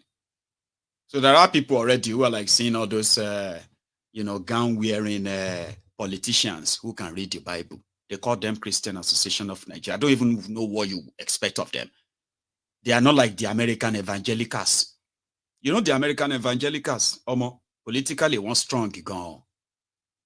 Here you get anything where has to do with their interests. Baba, religiously, politically, they know they joke with them. They will publicly endure and campaign and say, yes, that's what we want. The American evangelicals. I think they are Trump's favorites. And a lot of people are like, Trump, Christian, how they take a match together? You would have to find out yourself. But I'm just saying the influence of those who call in the name of God to lead the folk, the children of God, in the place of turmoil, in a country of ruin, where the criminals doing all of this are their friends. They are not supposed to be friends. Whatever you are going through, they will tell you to pray. Defending. Are these the people you are expecting to speak up when the Fulani terrorists come and kill you? Are these the ones you are looking up to? Those ones that will tell you that if you are a Muslim, they say you don't turn to Mataya. You kill my daughter. You are telling me that my daughter turned Mataya. Mataya of what? You killed my daughter. He said, but Allah said, Allah Ogbeni, ama woju ara wa o. No, they preach to me like that, oh. Sure you get. You kill my daughter, they tell me, say, she's Mataya. Mataya Kini. Mataya come my sakuni. See, you killed my daughter and you say, God, can you to let us pray. Baba showful. But look at this one, so 63,000 Christians have been slaughtered. Emphasis, Christians killed by the jihadist terrorists up north. Visit the president for the first time. Can we know what has brought you? This was them when they met with Kolu, by the way. They met with Kolu. And after meeting with Kolu, they came back. Baba, they were doing the Vuvuzela job better than some of you. Online alimajiri, Facebook adsmen, social media bandits. You see these ones? After meeting Kolu, almost see adverts, Nabi. Visit the president for the first time. Can we know what has brought you? Yes, the general elections of 2023 have come and gone, and by the grace of God, we have a sitting president in the person of His Excellency President Bola Ahmed Tinubu, GCFR. And so the leadership of CAN decided to come to pay a courtesy visit, to congratulate him on his election, and to pledge our support for his administration. Yeah. So you must have been following developments in the country for some time now. What do you say of his administration so far? Oh no, sincerely, what we found out is that the president is actually sensitive to all these challenges that we have. He is aware, and we see him making very positive steps even from the beginning of his administration. By the way he has made the appointments so far, he has come with a great sense of inclusiveness, and Nigerians are having a sense of belonging as Nigerians and in this government. And I tell you that his pronouncement so far and his body language has increased the confidence of Nigerians in Nigeria. And we believe that given the chance, he will do a lot more. And we are praying that the Lord will strengthen his hand to be able to do more and turn around the fortunes of this country. We know that there are a lot of challenges, but what we tell our people is that this is just the beginning of this administration, and Nigeria is big. And what we face now started not just today, started many years back, and it will take a while to turn around these things. But the important thing is that there is an intentional step that the president has taken and is taking to reverse the trend of events, especially in the area of governance. We see it very clearly, and we see the efforts he's making towards securing this nation.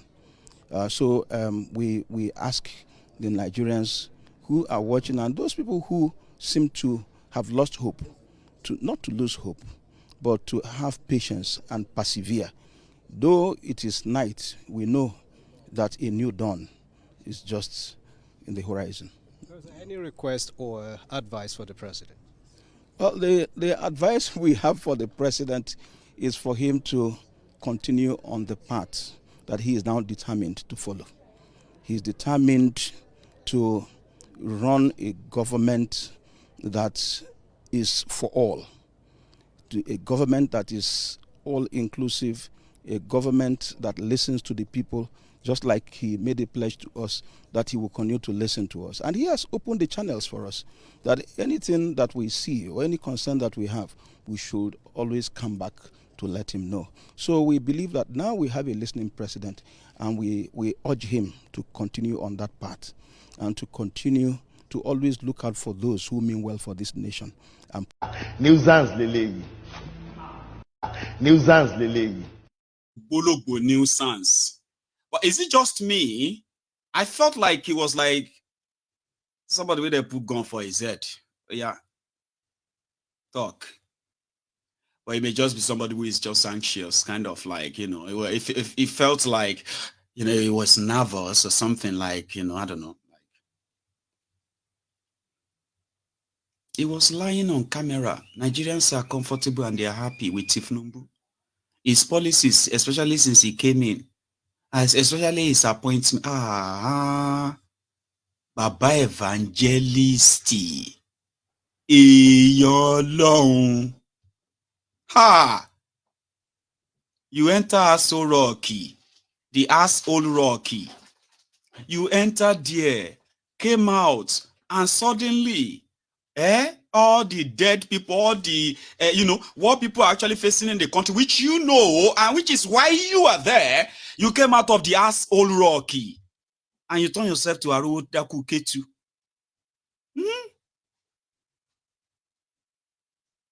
Well, people will feel hire fake bishop, fake this, fake that. What else can they not do? But that's the Christian Association of Nigeria, Nigeria Christian Association. They are leaders.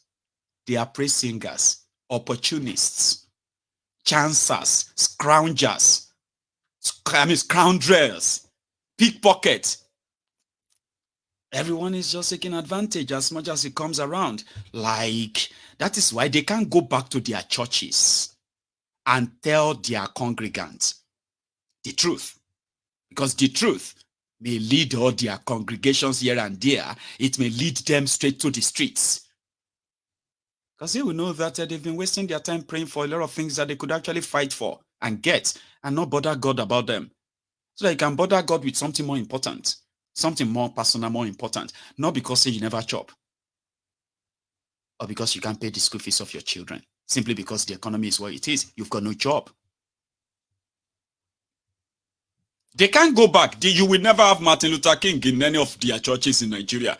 Nobody won't do any savior, save the people, preacher. No, tell the truth, like, they are all chancers. And that's why they say, now you go fight for yourselves. Nobody is going to fight for us. Now, let me put everyone on break. So if you haven't really liked the broadcast, okay, it is the offering.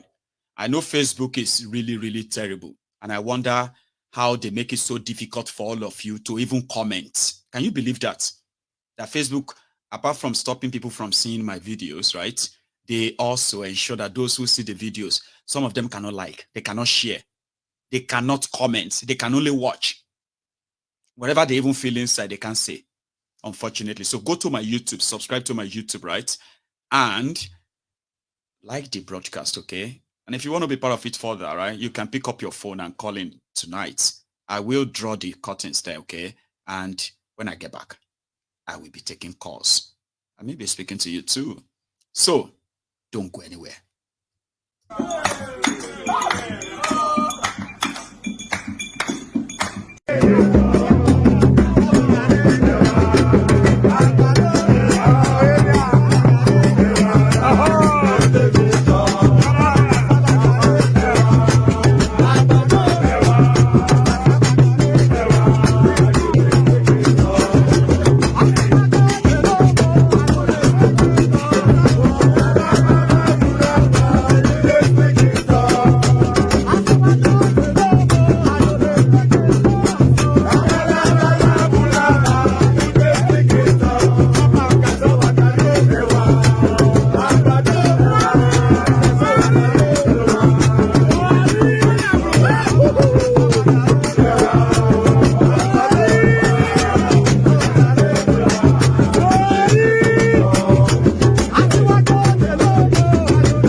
Just to save our time, okay? I have a caller and my tea is ready, so it's not taking longer this time, okay?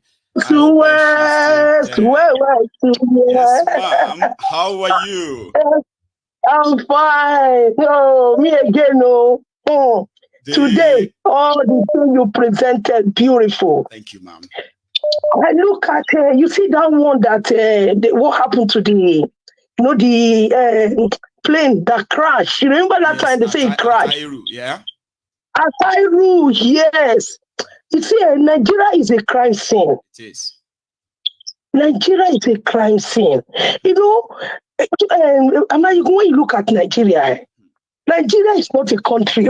Let's not, we're calling yourself, I'm in Nigeria, you're deceiving yourself. I'm telling you. Nigeria is not a country. Nigeria is a British plantation where they come and get their money to make their country better. So Nigeria is not a country. Look at the way people are coming in, flying into Nigeria and taking resources and flying out.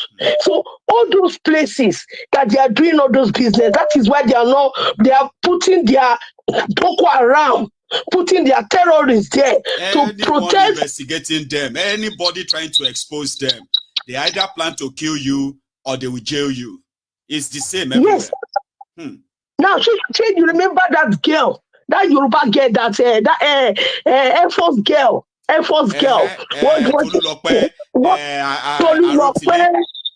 Arotile, yes. They think she's a very good shooter. That's why, because she was really disturbing those people. And they were not happy, Boko Haram, they were not happy with her. So that's how they planned.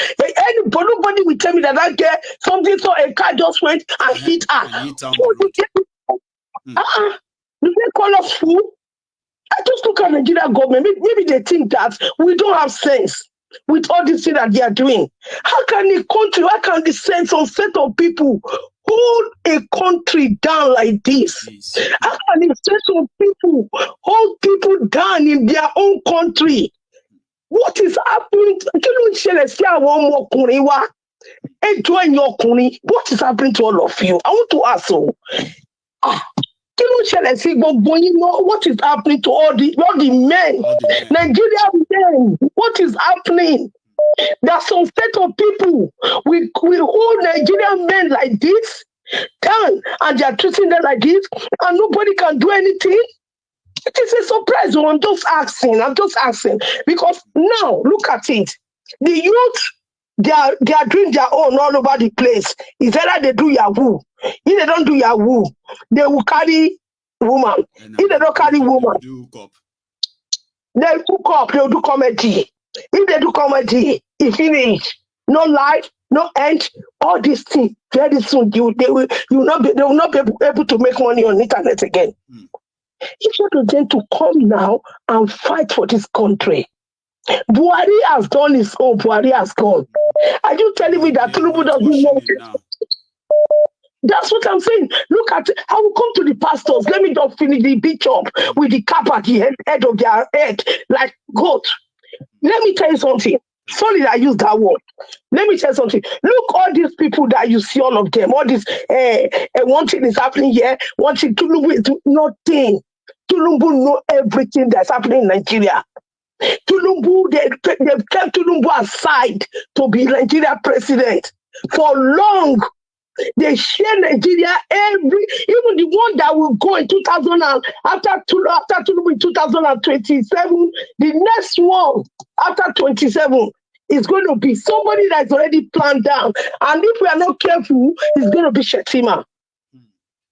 It's going to be Shetima. Nigeria is a crime scene. You know, I used to watch a movie on is it Mexico? They were doing gangster movie star, how they murder themselves, how they kill themselves, how they do all those things, you know, how they sell drugs and do everything. They go into politics, they control the political scene. That is what is happening in Nigeria now. Nigeria is being controlled in the drug cartel. The drug cartel people, they're in politics. The Emir of Sokoto is part of it. He's calling himself the head of state. Without him, nobody can be a Nigeria president. That's why everybody must go to his front and bow down. All this Oba, hierarchy Oba that is in Nigeria, they are among what is happening. All of them, they are inside this thing. This Nigeria that is destroying. They are inside. Okay, let's look at Thank you, ma. Okay. I'll quickly, let me just do this. Let's look at our religious leaders, the Christians. They are the pastors. Look at them. Look at that man. Hey, look at him. He cannot even look into the mirror. He cannot even look into the camera. That man is a thief. He's a god. They are killing Christians all over Nigeria. You have the infantry to go into Castle Rock, and when you came back from there, because they give bag of money, you change your mouth. Now you are praising somebody that came into office, but rig himself in. Oh, like what would Jesus do? That's what they always ask them these days. Yeah, if Jesus was here today, would he just go and sit and have a wine and dine with Tinubu inside the Castle Rock? What would Jesus do? I think everybody knows the answer. Jesus. Yes, let me say Jesus is not a political king. Jesus came as a savior. And let me tell anybody that is talking that rubbish. No, Jesus wanted to... Let me explain to you, ma. What they are saying is that Jesus Christ will never be seen to sit with rulers who are making life hard for their people. So Jesus will not say, because I'm a Christian, I'm a Jesus, okay? So I'm just going to go and sit and have a wine with Herod. Herod was the king of that era, and Jesus he stood in front of him and he told him the truth. So that statement is not to make Christians feel bad. They are just like... I know, but what I'm saying is that when Jesus was alive, when Jesus was alive before he was crucified, Jesus went into the temple and he scattered inside the church. Scatter inside the church and even stood and said the truth. Let me tell you, when are we going to have somebody like what's his name in America? Martin Luther King. When are we going to have them? We have one already in Plateau, but that one when it rakes small, But we we go have taste one like John. too. Showore is still there. That one is even like involved with them politically. You know something, man? Let me take another one. People have been complaining. You know something, man? People have been complaining that. You know what I mean? Thank you so much, Maya. So people have been sort of complaining to me, and I don't want to sound insensitive to all of you. Okay, they feel like sometimes, right?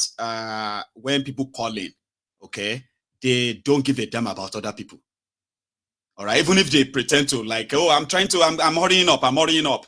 If they spend 20 minutes, 15 minutes, it still feel like they've only spent 2 minutes to them. And in a way, it feels sort of like I am making that happen intentionally. I love engaging people, especially conversation that can be very interesting as well, right? But somehow, I think we should all have intention of making our presentation as quick as possible for others too. Like, you know, I know nobody's going to listen to me like that, but I will never stop saying it so that everybody can know that I am not doing that intentionally. And most of the time, people even abuse me that I did not let that caller finish talking. Even when I'm like, hey, it's been 10 minutes now, it's been 15 minutes. So that could have taken about 4 other people contributing to the conversation. You know that, right? So please, in case, you know what I mean, I'm not like intentionally making that happen. And I hope you will help me as you are calling in as well, okay? Just, you know, like, remember, 5 minutes may be so small, but it's quite a long time too, okay? Thank you very much. I have a caller. Can you still hear me? Yes, I can hear you, Maye. Hey, good morning. Prince? No, it's Mr. George calling you from George. India. Where are you calling from? Sorry? I'm calling you from India. From India. You know something that got me off, right? I have this prince that calls from Qatar. You probably have heard of him as well, right? So most of the times when that number from +9+, you know, I just feel like, oh, that's going to be probably Qatar. How are you, George? Yeah, I'm fine. Thank you. So how are you and your family? Well, I'm still here, surviving. Thanks for asking. Yeah. Please. Yeah, thank you for the expose. And I want to say something about our Lady B. What our Lady B said yesterday. I actually called, but I think I was unable to get through yesterday. Yeah. You know, I want to say something.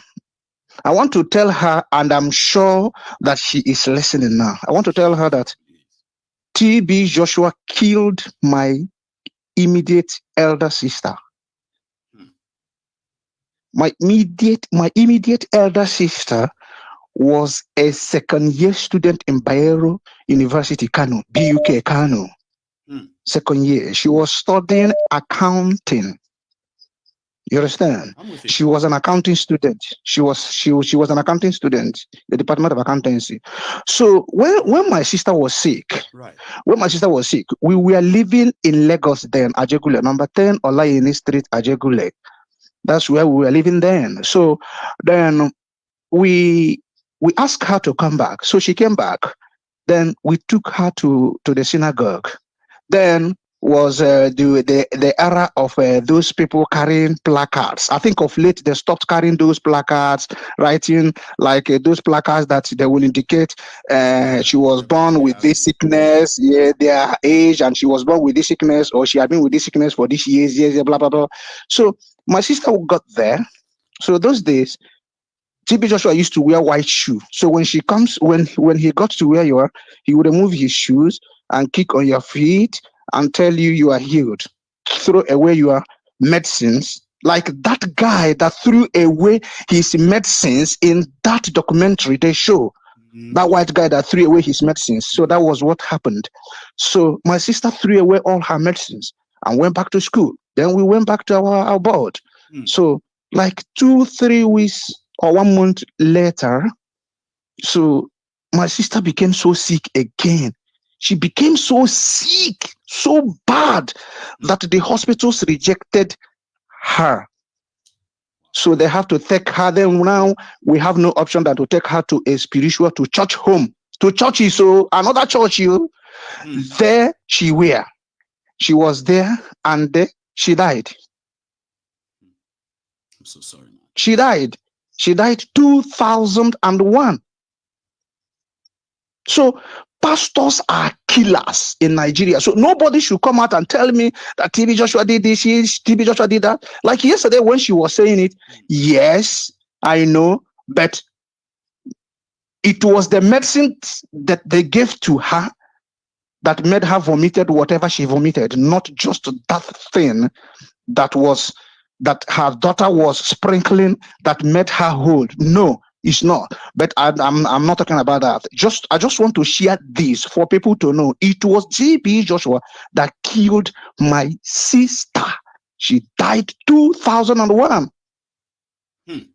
You know, there are so many people who were told by their different religious leaders to stop taking their medication for cancer, for diabetes, for asthma, or for so many other, different ailments that people are actually like dealing with, and they died.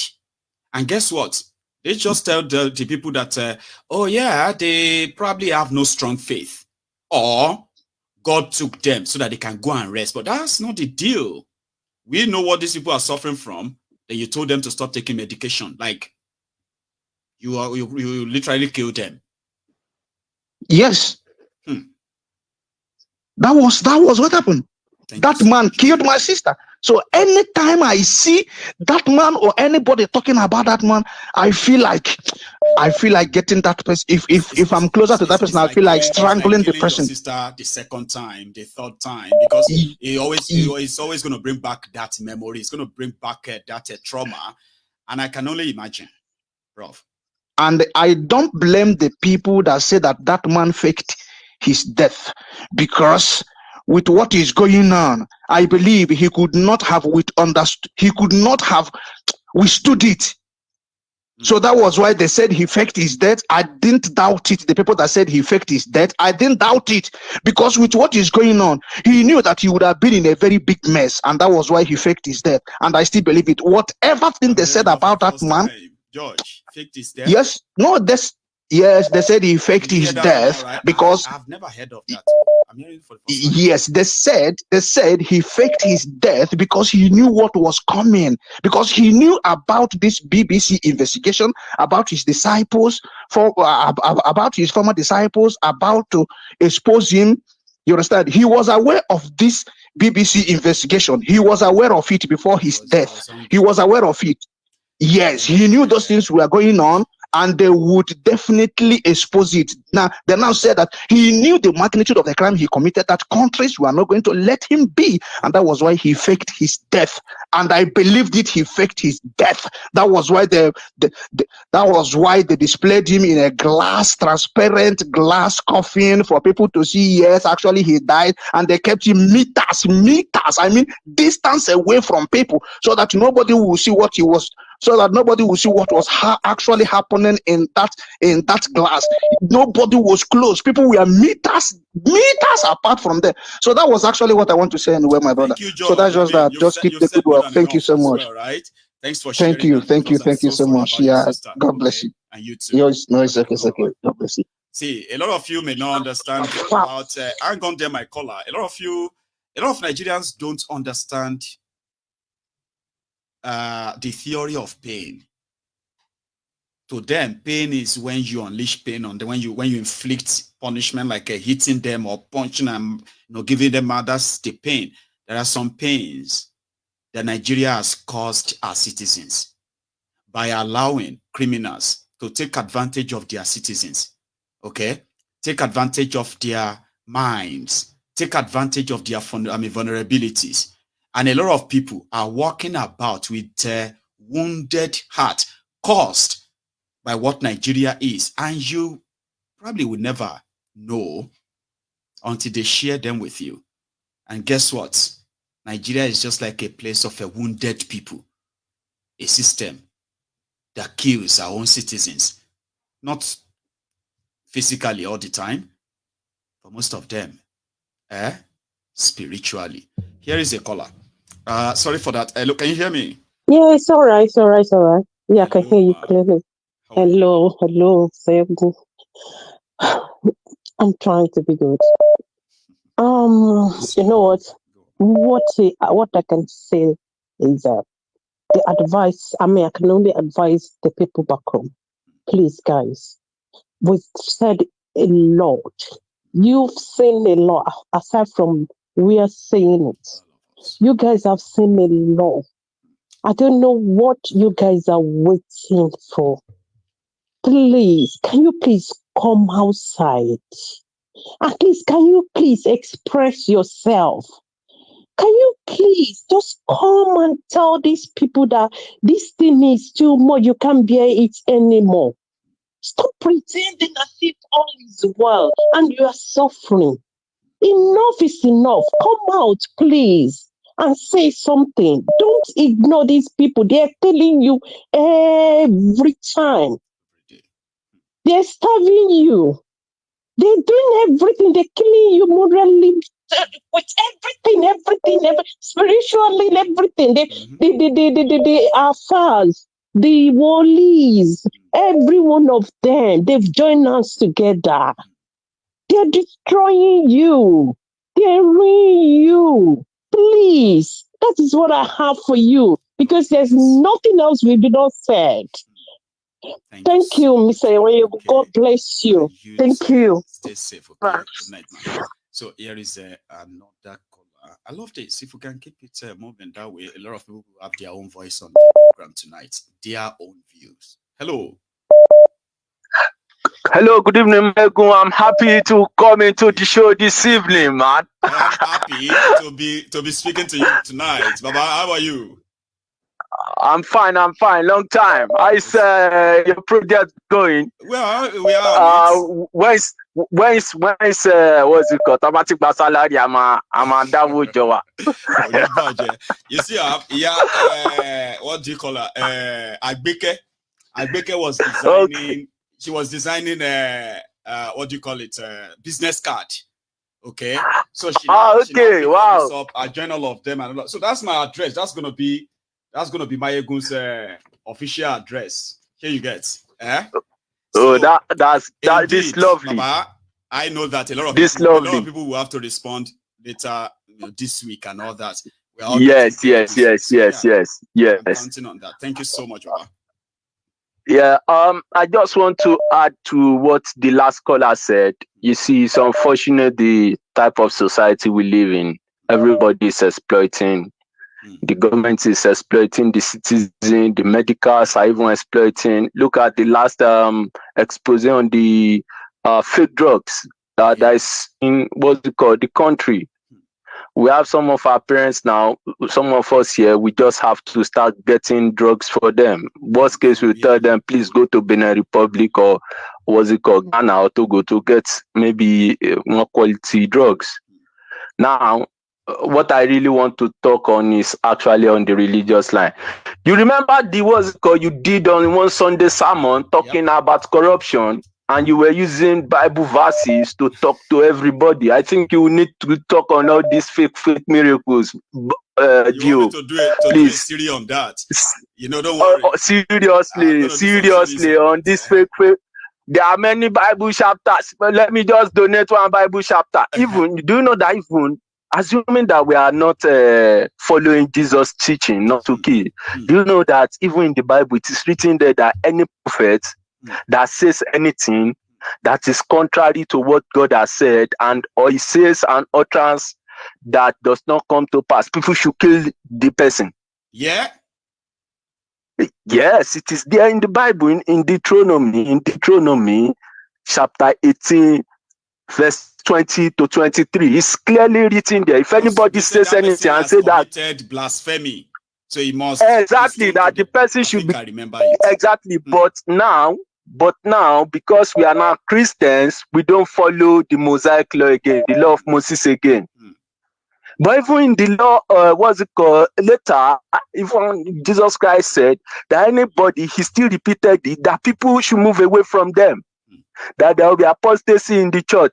But you find out that these churchgoers, can we even count the number of prophecies that have not come to pass in that Nigeria? They will tell you somebody is going to win an election. They will tell you somebody is going to win the Nations Cup. They will tell you all sorts of madness, and people are still going to their churches where ojú Ọlọ́run ṣe. Exactly. You know, we just have to be sincere with ourselves. I think another thing that country is more of we need to be truthful to ourselves. Nǹkan tó bá ti jẹ́ nǹkan dúdú àbí nǹkan tó clear síyàn, ká má máa push àwọn èèyàn pé nǹkan tútù. And we see it in our society. We complain, but we are still a reflection of our society as a whole. Yeah. People will be corrupt. You see people say that time money, time Yoruba, time Igbo, time Hausa. Can you imagine? We cannot move forward. Look at it, because they will be telling you. Can you imagine that if it's them? No, you want me to. Exactly. I will do more than that. You are right. We are the reflection. Maegu, I made a mistake the first time I came to this country. Okay, it so happened that they give us this assignment at school, at the uni. So there is one of our Niger guys, he did not do this, but I used my own assignment to help him. Do you know what I did? I just changed the numbers. Right. But the plagiarism checker. Exactly. The plagiarism checker just brought out the graph simultaneously that the numbers is just the same. So he was saying that it's not possible to have the same graph even though we have different numbers. You know the mistake I said, I'm sorry. That's the mistake I said. I'm sorry. Don't ever do that again. Don't ever. In anything at all. You see what they teach plagiarism as in this country? Like they get you to like go away. Don't come back to this place again. You know, but this is what is make sure that if you want to be an engineer, you must know what you did to become engineer. If you want to become a doctor, exactly, because life will depend on you. If you're an engineer, to build their road, to build their bridges, you don't go copy somebody's work where you don't know. You can't go about as an engineer, or you are a doctor. Somebody who is in a serious medical worldview, they can't bring a you. Not say that you have plagiarized all somebody's work. In this country, sometimes it actually carries jail time when they take us serious. But look at it. In my own mind, I was thinking I was helping my colleague, but not know that. So it just put me on the right track. Like, look, if you want to be responsible in this country, yes, you don't give passes. No, you don't cut corners. You just no. The right things. No. And that's it. At the right time. That's it. That's all you need. And if we cannot replicate that in the country, we are just misbehaving. God bless you. I'll take another. And come on. Thank you very much. Thank you very much. God bless you. And you will be expect us on weekend. Right. No wahala, baba. No rush. Even myself, I went there today. And honestly speaking, I can't really wait to share the whole thing with everyone. But yeah, thank you. Okay, you have a good one yourself. All right. Yeah. So my studio is going to go live from the 1st of February, but it's not going to be officially ready until maybe about 2 weeks after. But if I have enough money, I could probably rush it in a week. I'm just saying, but we are so close to there now. I have a caller. Hello. Yeah. Hi, Sister B. Hey, our Lady Beatrice. How are you tonight, ma? I thank God. I want to. Hi, Sister B. You might need to mute the TV now. You've been connected. So yeah, go on, ma. Yeah, I want to sincerely wish my brother who called, who spoke about from India. Okay. Condolences for his sister, and that may her soul rest in peace. Amen. This thing about God is an individual thing. An experience individually. It can only be individually experienced. Yeah. I didn't talk about any other person. I talked about myself. So, and I know what I went through for over 10 years with the problem that nearly killed me. So, the fact that it happened to me that way, everything depends again on our faith, our commitment, and our innermost person, whether you're a churchgoer or not. You have to naturally be a fighter for your own life. If you give up on one small disease, it can kill. That's right. People have died of ordinary headache. People have died of malaria. And all had happened to me. Millions have actually died of malaria. You're right. Exactly. The same leukemia has killed many people. And he's still killing too. It's still killing. And my doctors were surprised that I survived it. So judging me or thinking that I'm not, look, TB Joshua was not my brother or from my place. I got to know him 2012 because of my difficulties. And my mother was the one who said, come home. I said, oh, Mama, I'm already praying with him online. Mama said, come, please, come. Don't listen to what people are saying. Then I came, 2012. Then he prayed for me. All the things I'm hearing now, I didn't see it. He kept me in that church for 13 days. He fed me. He gave me a personal assistant to take me around. And on the 13th day, they came and told me that the prophet said, I'm okay, now you can go home. I only saw him within that period, I think twice. When you say you're on prayer line, they come and pray for everybody. Yeah.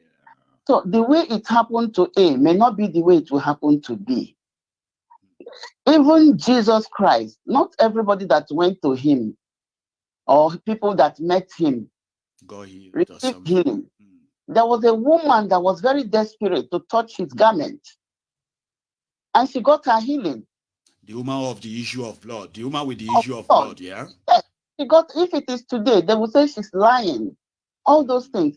The way that, the fact that it happened, the fact that it happened to her that way, I'm really sorry about it, but that has nothing to do with me. She has already seen him many years before I saw him. I saw him 2012, and he said 2001. Yeah, that's pretty much like 11 years after that happened. Yeah. Yeah, and then to tell you the truth, there's a woman from the north, a woman from Kaduna. Can you hear me? I can hear you, ma'am. Go on. The woman from Kaduna, she came to the church. She didn't even see TB Joshua. She came with her son. She has problems. She was like crippled. She was telling her son, just bring me to Lagos. A northern woman, a Muslim. Bring me to Lagos. Even if I don't see him, let me just touch the building. I will be healed. So the young man, it was shown to all of us. I wasn't in this. I know him, I'm a partner, but I've only been to that church like 3 times. Each time I travel to Nigeria. You have your own experience that is exactly. life-changing too. So, yeah, so and it's that yours, woman, and it's only you who actually understands your. Exactly. And the son was not happy with the mother. The mother said, please take me there. I will get my healing. So the son brought her there. It was not on a Sunday. She didn't see the prophet. She just came near to that building. And immediately she stood there in the front of the church. She started screaming and shouting, jumping. Many people, those who know what I'm saying, can testify. So the security people came and said, Madam, what is wrong? Why are you shouting? She started telling her stories. That she knew that if she got there, she would be healed. Many stories. Something like that. Yes, many stories like that. So if the prophet didn't pray for that woman, the woman came and touched the building. Are you getting me? Everything is upon your feet. Some people come there who have listened to all the negativities, and they come to that place with that negativity.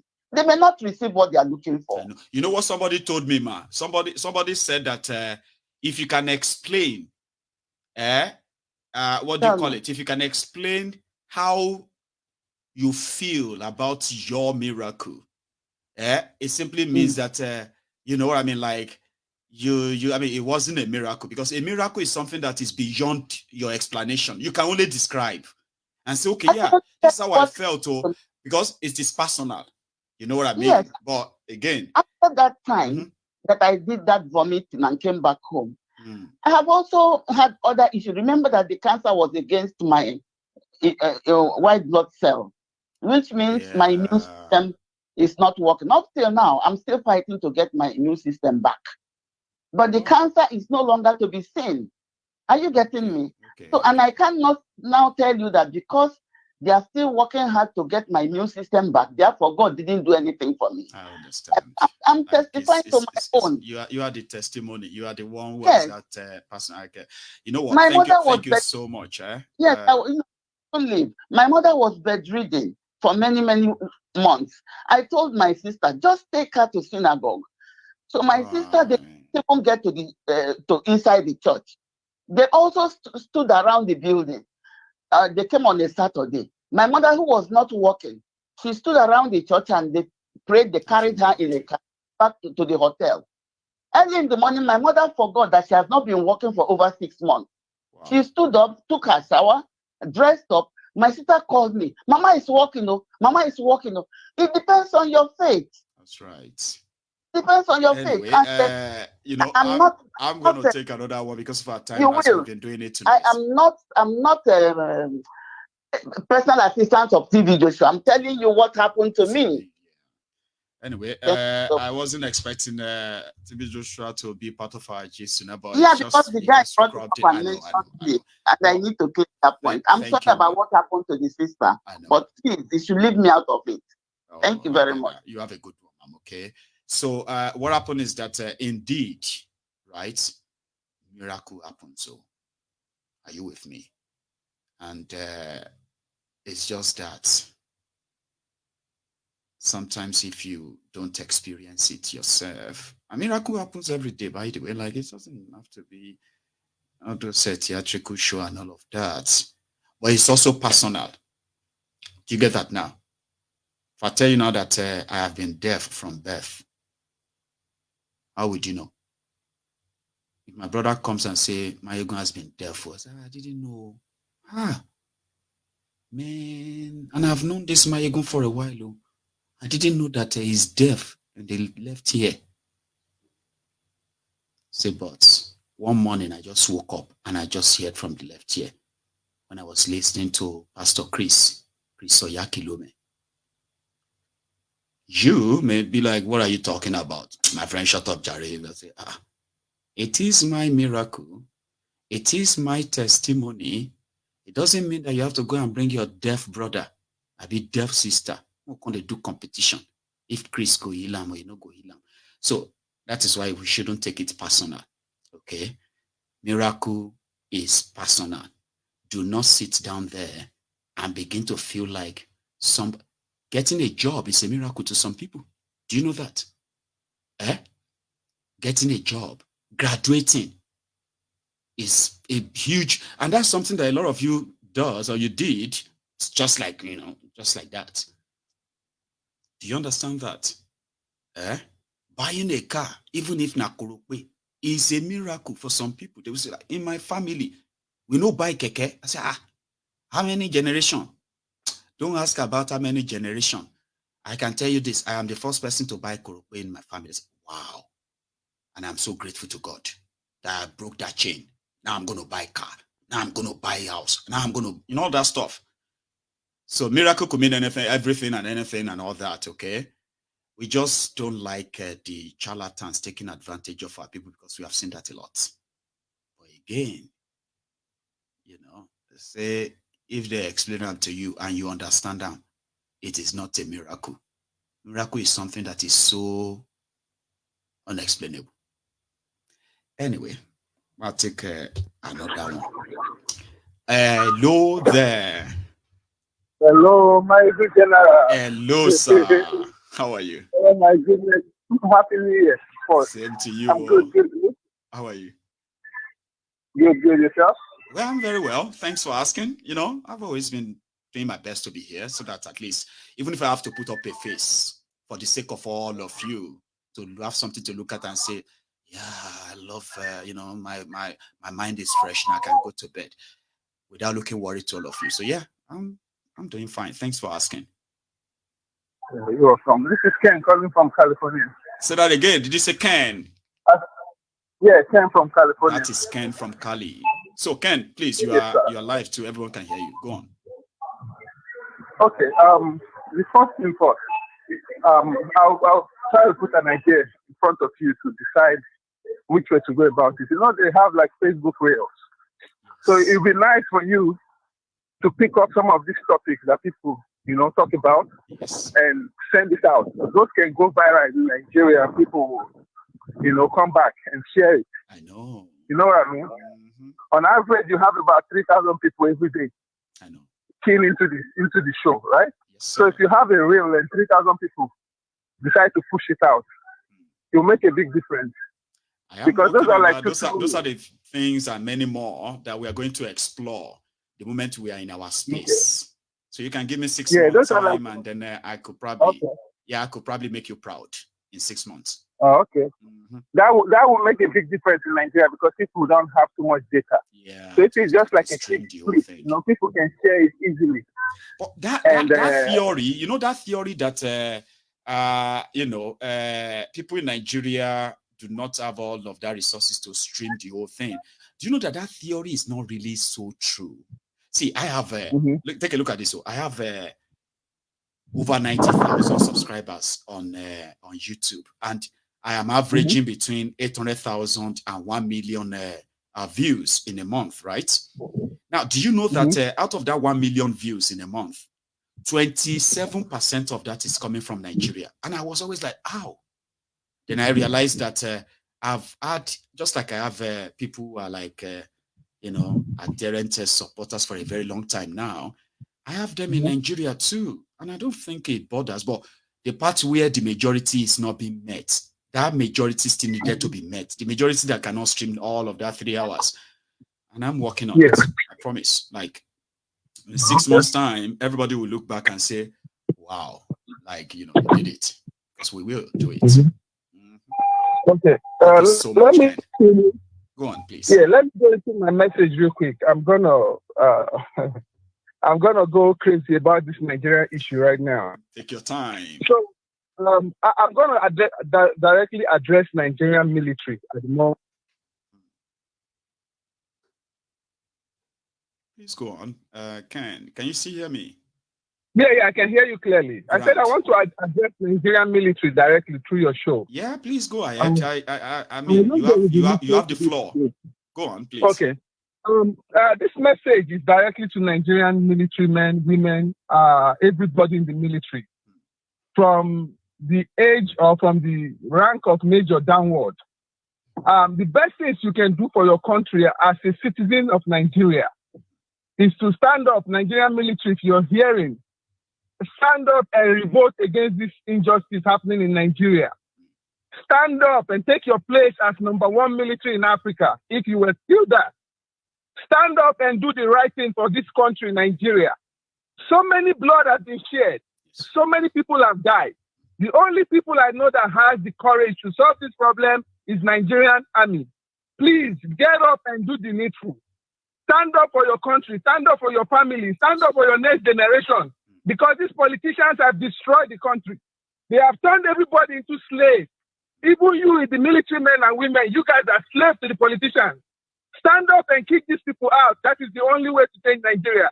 Because the Nigerian citizens don't have the strength and the courage to do the right thing. The only people that have that level is Nigerian military.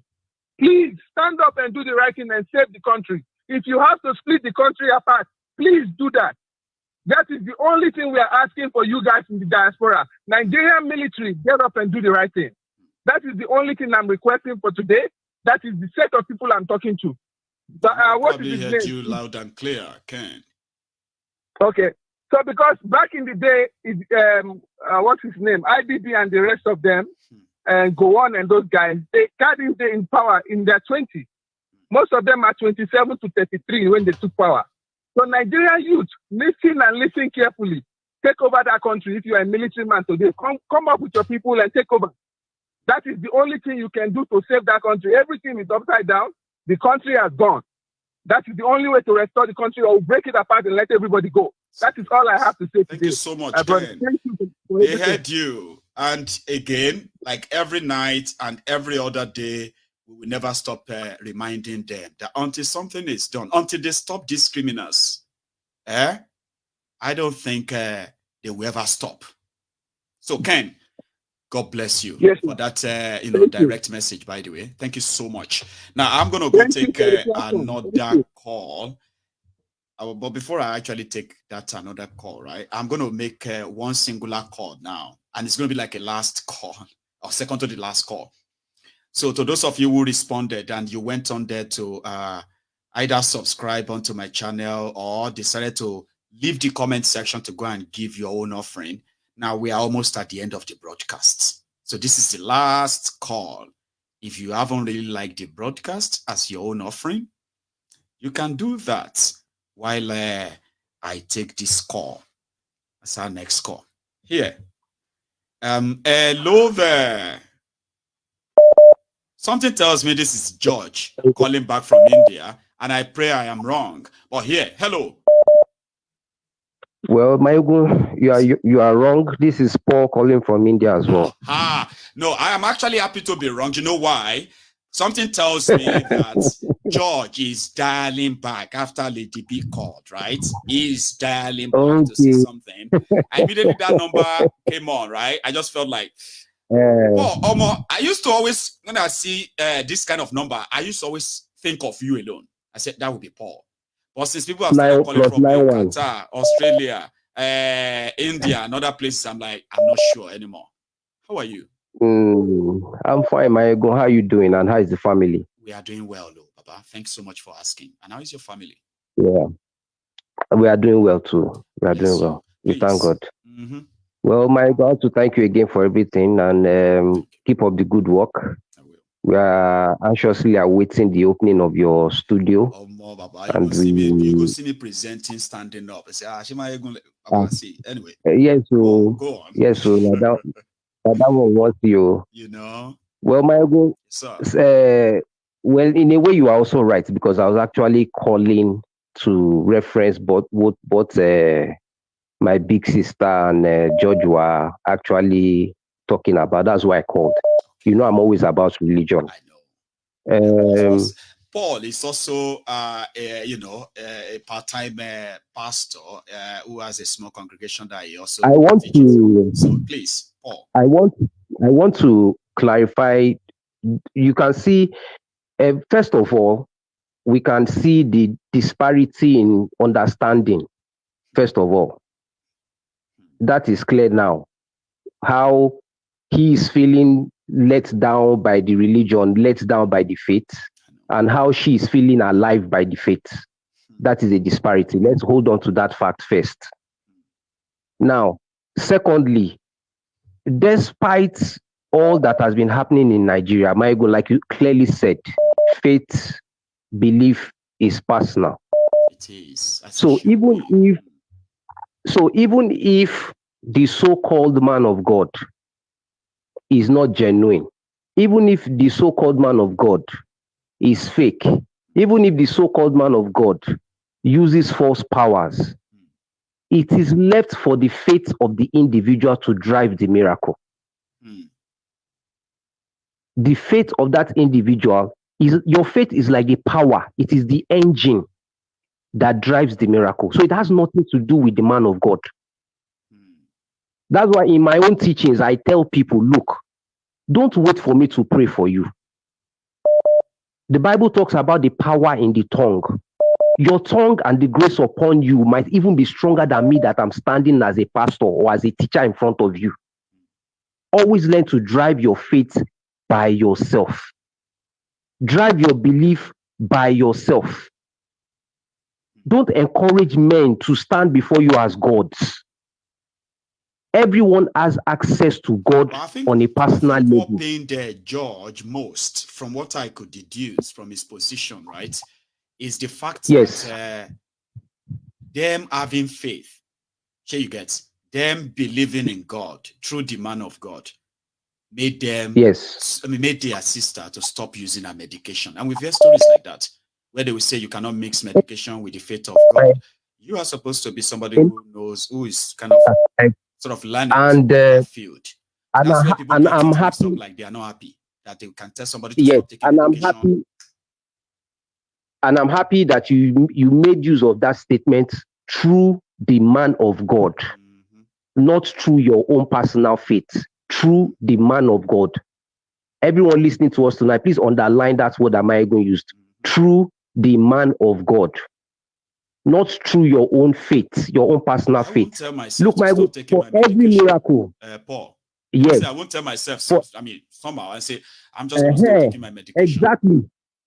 And that is where all these false teachings, all these heresies, that is where they've come in. Teaching Christians not to, teaching Christians, Jesus to heal àwọn èèyàn. Ṣó sọ fún ọ pé kó má lọ sọ́dọ̀ doctor mọ́. Jesus healed a lot of people. Did he now advise them that now I have healed you? Never visit a physician again. That is how stupid we have become with religion. That is how senseless we have become with religion. When Jesus asked people, do you believe? If he had to heal anyone, read through all his miracles in the New Testament. One of the first questions he will always ask you is, do you believe? Why do you think Jesus asked that question? He asked that question because he needs your faith, your belief to drive the miracle he wants to perform for you. It's not as if he can't do it for you freely. He can. But he wants us to understand that it is a personal driven faith. All have a role to play in our own miracles. Exactly. So that's the point I want to make, my own, because I don't want to take that. I always like other people to call in. I know. The views is like, is open, all right, and everyone can just take it on. So, and I'm happy that you also drop your own contribution, and a lot of people heard you too, Baba. Thank you very much. Thank you very much, my own. Yes, please. Yeah. You have a good one. Okay. So here is my last caller. Okay, and here, hello. Hello, Mike. Hello, sir. How are you? Thank you so much. Nice to hear from you. It's a pleasure that you are in on it tonight. How are you doing? I'm fine. So I'm going to go straight to the point. So the question I want to ask, sometimes a lot of us think, or we give this excuse that the reason why a prayer or miracle didn't work was because you lacked faith. But I'd like to also ask this simple question. What faith did Lazarus, who was dead, what faith did he have that made the miracle work? Because he was dead. He was dead already. He was not even present. Exactly. So maybe he somebody had else's faith, faith that they used. Exactly. If America as a country today were praying, fasting, 247, spent most of their time, right? They would not be America. They would have been invaded by another country. They would never be this America. No. Exactly. If you spend your lifetime, because everybody has 24 hours. The Nigerian man has 24 hours. Yes. The Chinese man has 24 hours. That's right. The British man has 24 hours. What you do with your 24 hours is going to show over time. So if we keep on still praying for Jesus to save us, we are all going to go down one by one. This is the best time for our brilliant minds to come together, get the true gospel, and free themselves. I don't believe in this whole, we have to fold our hands and do nothing and just hope. We cannot give the next generation just hope. It will not give work. Hope to the next generation. We have to give them something more substantial, something real, something touchable, something they can hold. Exactly. Exactly. So this foolishness is God exists, God doesn't exist. That's not the point. The point is God gave all of us brain. Why are we not using it? We have good IQ in that country on a national level. Nigeria's IQ are good. I know. Why don't we channel this IQ even on the international level as well? Like exactly. Our best brains are turning into prayer warriors. Does that make any sense? It doesn't. It doesn't make any sense. So whenever I try to call, especially when people try to lie about this, so let's keep on doing this. We've been doing the same thing for hundreds of years, and it has not worked. Why do we want to keep on doing the same thing? So that's my 2 cents. Thank you very much. I love that ending. Why do we want to continue to do the same thing, expecting a different result? Why? Brother, thank you so much, okay, for dropping by, right? You have a good one yourself, okay? Good night. People have shared their mind. Somehow, we've had people who have clashed with their own experiences and all that. Above it all, everybody has managed to probably pick one or two things from this whole night. And if you're one of those who are managed to pick one or two things that you believe are never going to make your life remain the same, talking about information that you probably feel so much better to be aware of today, okay? And there are those who pick more than just two things. There are those who pick loads. And it is until after this broadcast that they'll begin to now reflect on everything they have heard on this platform tonight. You are likely one of them too. So I'll let you go, and I will see you some other time. So to everybody who kind of was here tonight, thank you. To all my donors who are supporting my studio project, okay, thank you as well. I just don't know how or when I am going to do a live fundraiser, but I can promise you one thing: we will do that before the February 1st, or what have you. Thank you to all of you who kind of who shared this broadcast as advised. Thank you. I could say thank you all night. So I'll just leave it at that and tell all of us to have a very wonderful evening and a very, very wonderful, wonderful night. Good night from here. And tell them, Freedom Man, Mazi Nnamdi Kanu. At least, you know what I mean? Like, free the man who has done nothing. And if you assassinate him, by any means, now we know who to hold responsible. So you all have a wonderful night. Good night.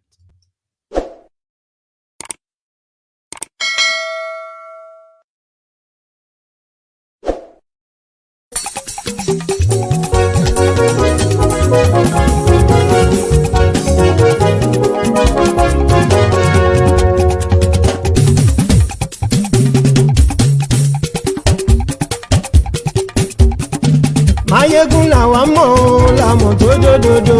Mayegun dayari Nayibi #1. Mayegun làwa mọ̀ làmọ̀ tó dòdòdò.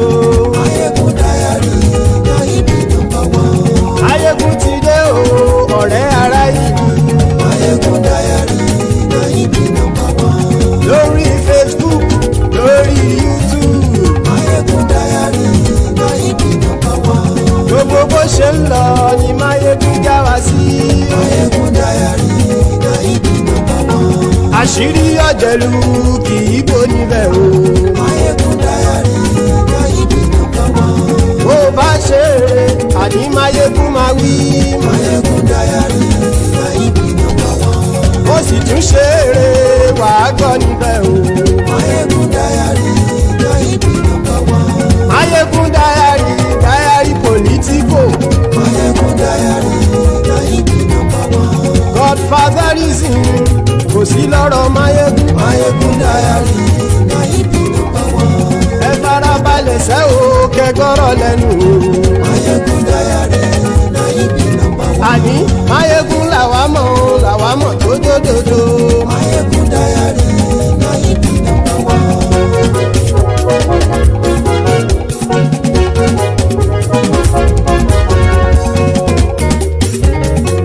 Àní ẹ̀sùn ràkì. Mayegun ti dé. Mayegun ti dé. Ọ̀jẹ̀lú ẹ̀sùn ràkì. Mayegun ti dé. Àní ẹ̀sùn ràkì. Mayegun ti dé. Lórí Facebook. Mayegun ti dé. Àní ẹ̀sùn ràkì. Mayegun ti dé. Lórí YouTube. Mayegun ti dé. Àní ẹ̀sùn ràkì. Mayegun ti dé. Bọ́ bàbá gbé wúrẹ́. Mayegun máa wí. Àní ẹ̀sùn ràkì. Mayegun ti dé. Ijó ìgbádìyẹ. Mayegun máa wí. Àní ẹ̀sùn ràkì. Mayegun ti dé. Pẹ̀sìdó bá rúfin o. Mayegun máa wí. Àní ẹ̀sùn ràkì. Mayegun ti dé. Kí gómìnà kówó jẹ. Mayegun máa wí. Àní ẹ̀sùn ràkì. Mayegun ti dé. Ọlọ́pàá tí ń darí bá. Mayegun máa wí. Àní ẹ̀sùn ràkì. Mayegun ti dé. Aṣòfin tí ń rúfin o. Mayegun máa wí. Àní ẹ̀sùn ràkì. Mayegun ti dé. Òpùrọ́ olóṣèlú. Mayegun máa wí. Àní ẹ̀sùn ràkì. Mayegun ti dé. Ọ̀jẹ̀lú ẹ̀sùn ràkì. Mayegun ti dé. Àní ẹ̀sùn ràkì. Mayegun ti dé.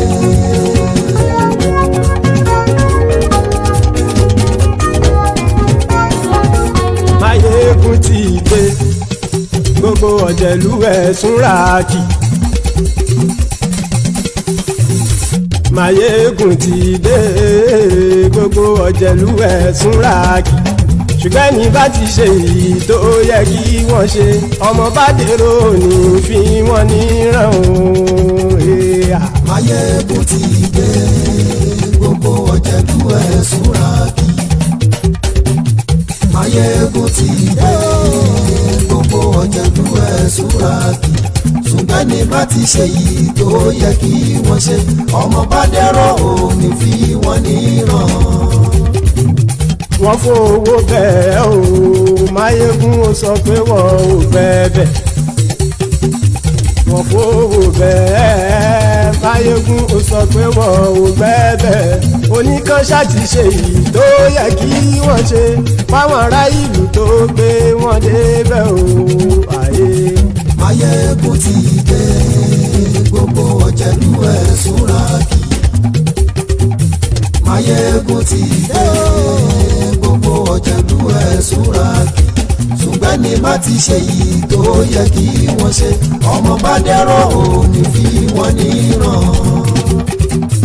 Kì máa yí ṣe eré ọ̀rọ̀ yìí kì í ṣe ẹ̀fẹ̀. Kì máa yí ṣe eré ọ̀rọ̀ yìí kì í ṣe ẹ̀fẹ̀. Ẹni bá ti lè lẹ́bọ̀ lẹ́rù o ọmọ bá dèrò kàṣà ìtú wọn síta. Máyégún ti dé gbogbo ọ̀jẹ̀lú ẹ̀ súnra kì. Máyégún ti dé gbogbo ọ̀jẹ̀lú ẹ̀ súnra kì. Ṣùgbọ́n ní bá ti ṣe yìí tó yẹ kí wọ́n ṣe ọmọ bá dẹ́rọ̀ ò ní fi wọ́n níran. Tẹnitẹni ọmọ Máyégún ọ̀rẹ́ ara ìlú mọ̀mọ́ ni mo fọlọ́hún sọ ẹ̀ bá kìlẹ́bù. Lóòótọ́ olódodo ìlú ọ̀tá ìlú mọ̀mọ́ ni ìwọ ṣá máa ń ṣọ́ra kò sì mọ́ bẹ̀rù. Bọ́tà ń lè rí bóníṣègùn lé káwọn mọ̀mọ́ fi ṣera wọn ni ó ti dẹrùn tí wọn ò gbọ́dọ̀ sì mọ́ bẹ̀. Èèpo ọ̀gọ̀ lọmọ bá dérò tàjẹ́ ò gbọ́dọ̀ jẹ́ ó ti dọba lórí àbínú ẹni kò sì mọ́ bùyà. Àìsíwọ́lu ní ẹnìkẹ́ ìgbódì ẹyin lábàrá o ó kó ẹni tó bá dán o àkàbù. Máyégún ti dé gbogbo ọ̀jẹ̀lú ẹ̀ túnra kì. Máyégún ti dé gbogbo ọ̀jẹ̀lú ẹ̀ túnra kì o. Ẹni bá ti ṣe yìí tó yẹ kí wọ́n ṣe ọmọ bá dèrò òní fi wọ́n níran o. Máyégún ti dé gbogbo ọ̀jẹ̀lú ẹ̀ súnra kì. Máyégún ti dé gbogbo ọ̀jẹ̀lú ẹ̀ súnra kì. Ṣùgbọ́n ní bá ti ṣe yìí tó yẹ kí wọ́n ṣe ọmọ bá dẹ́rọ̀ ò ní fi wọ́n níran.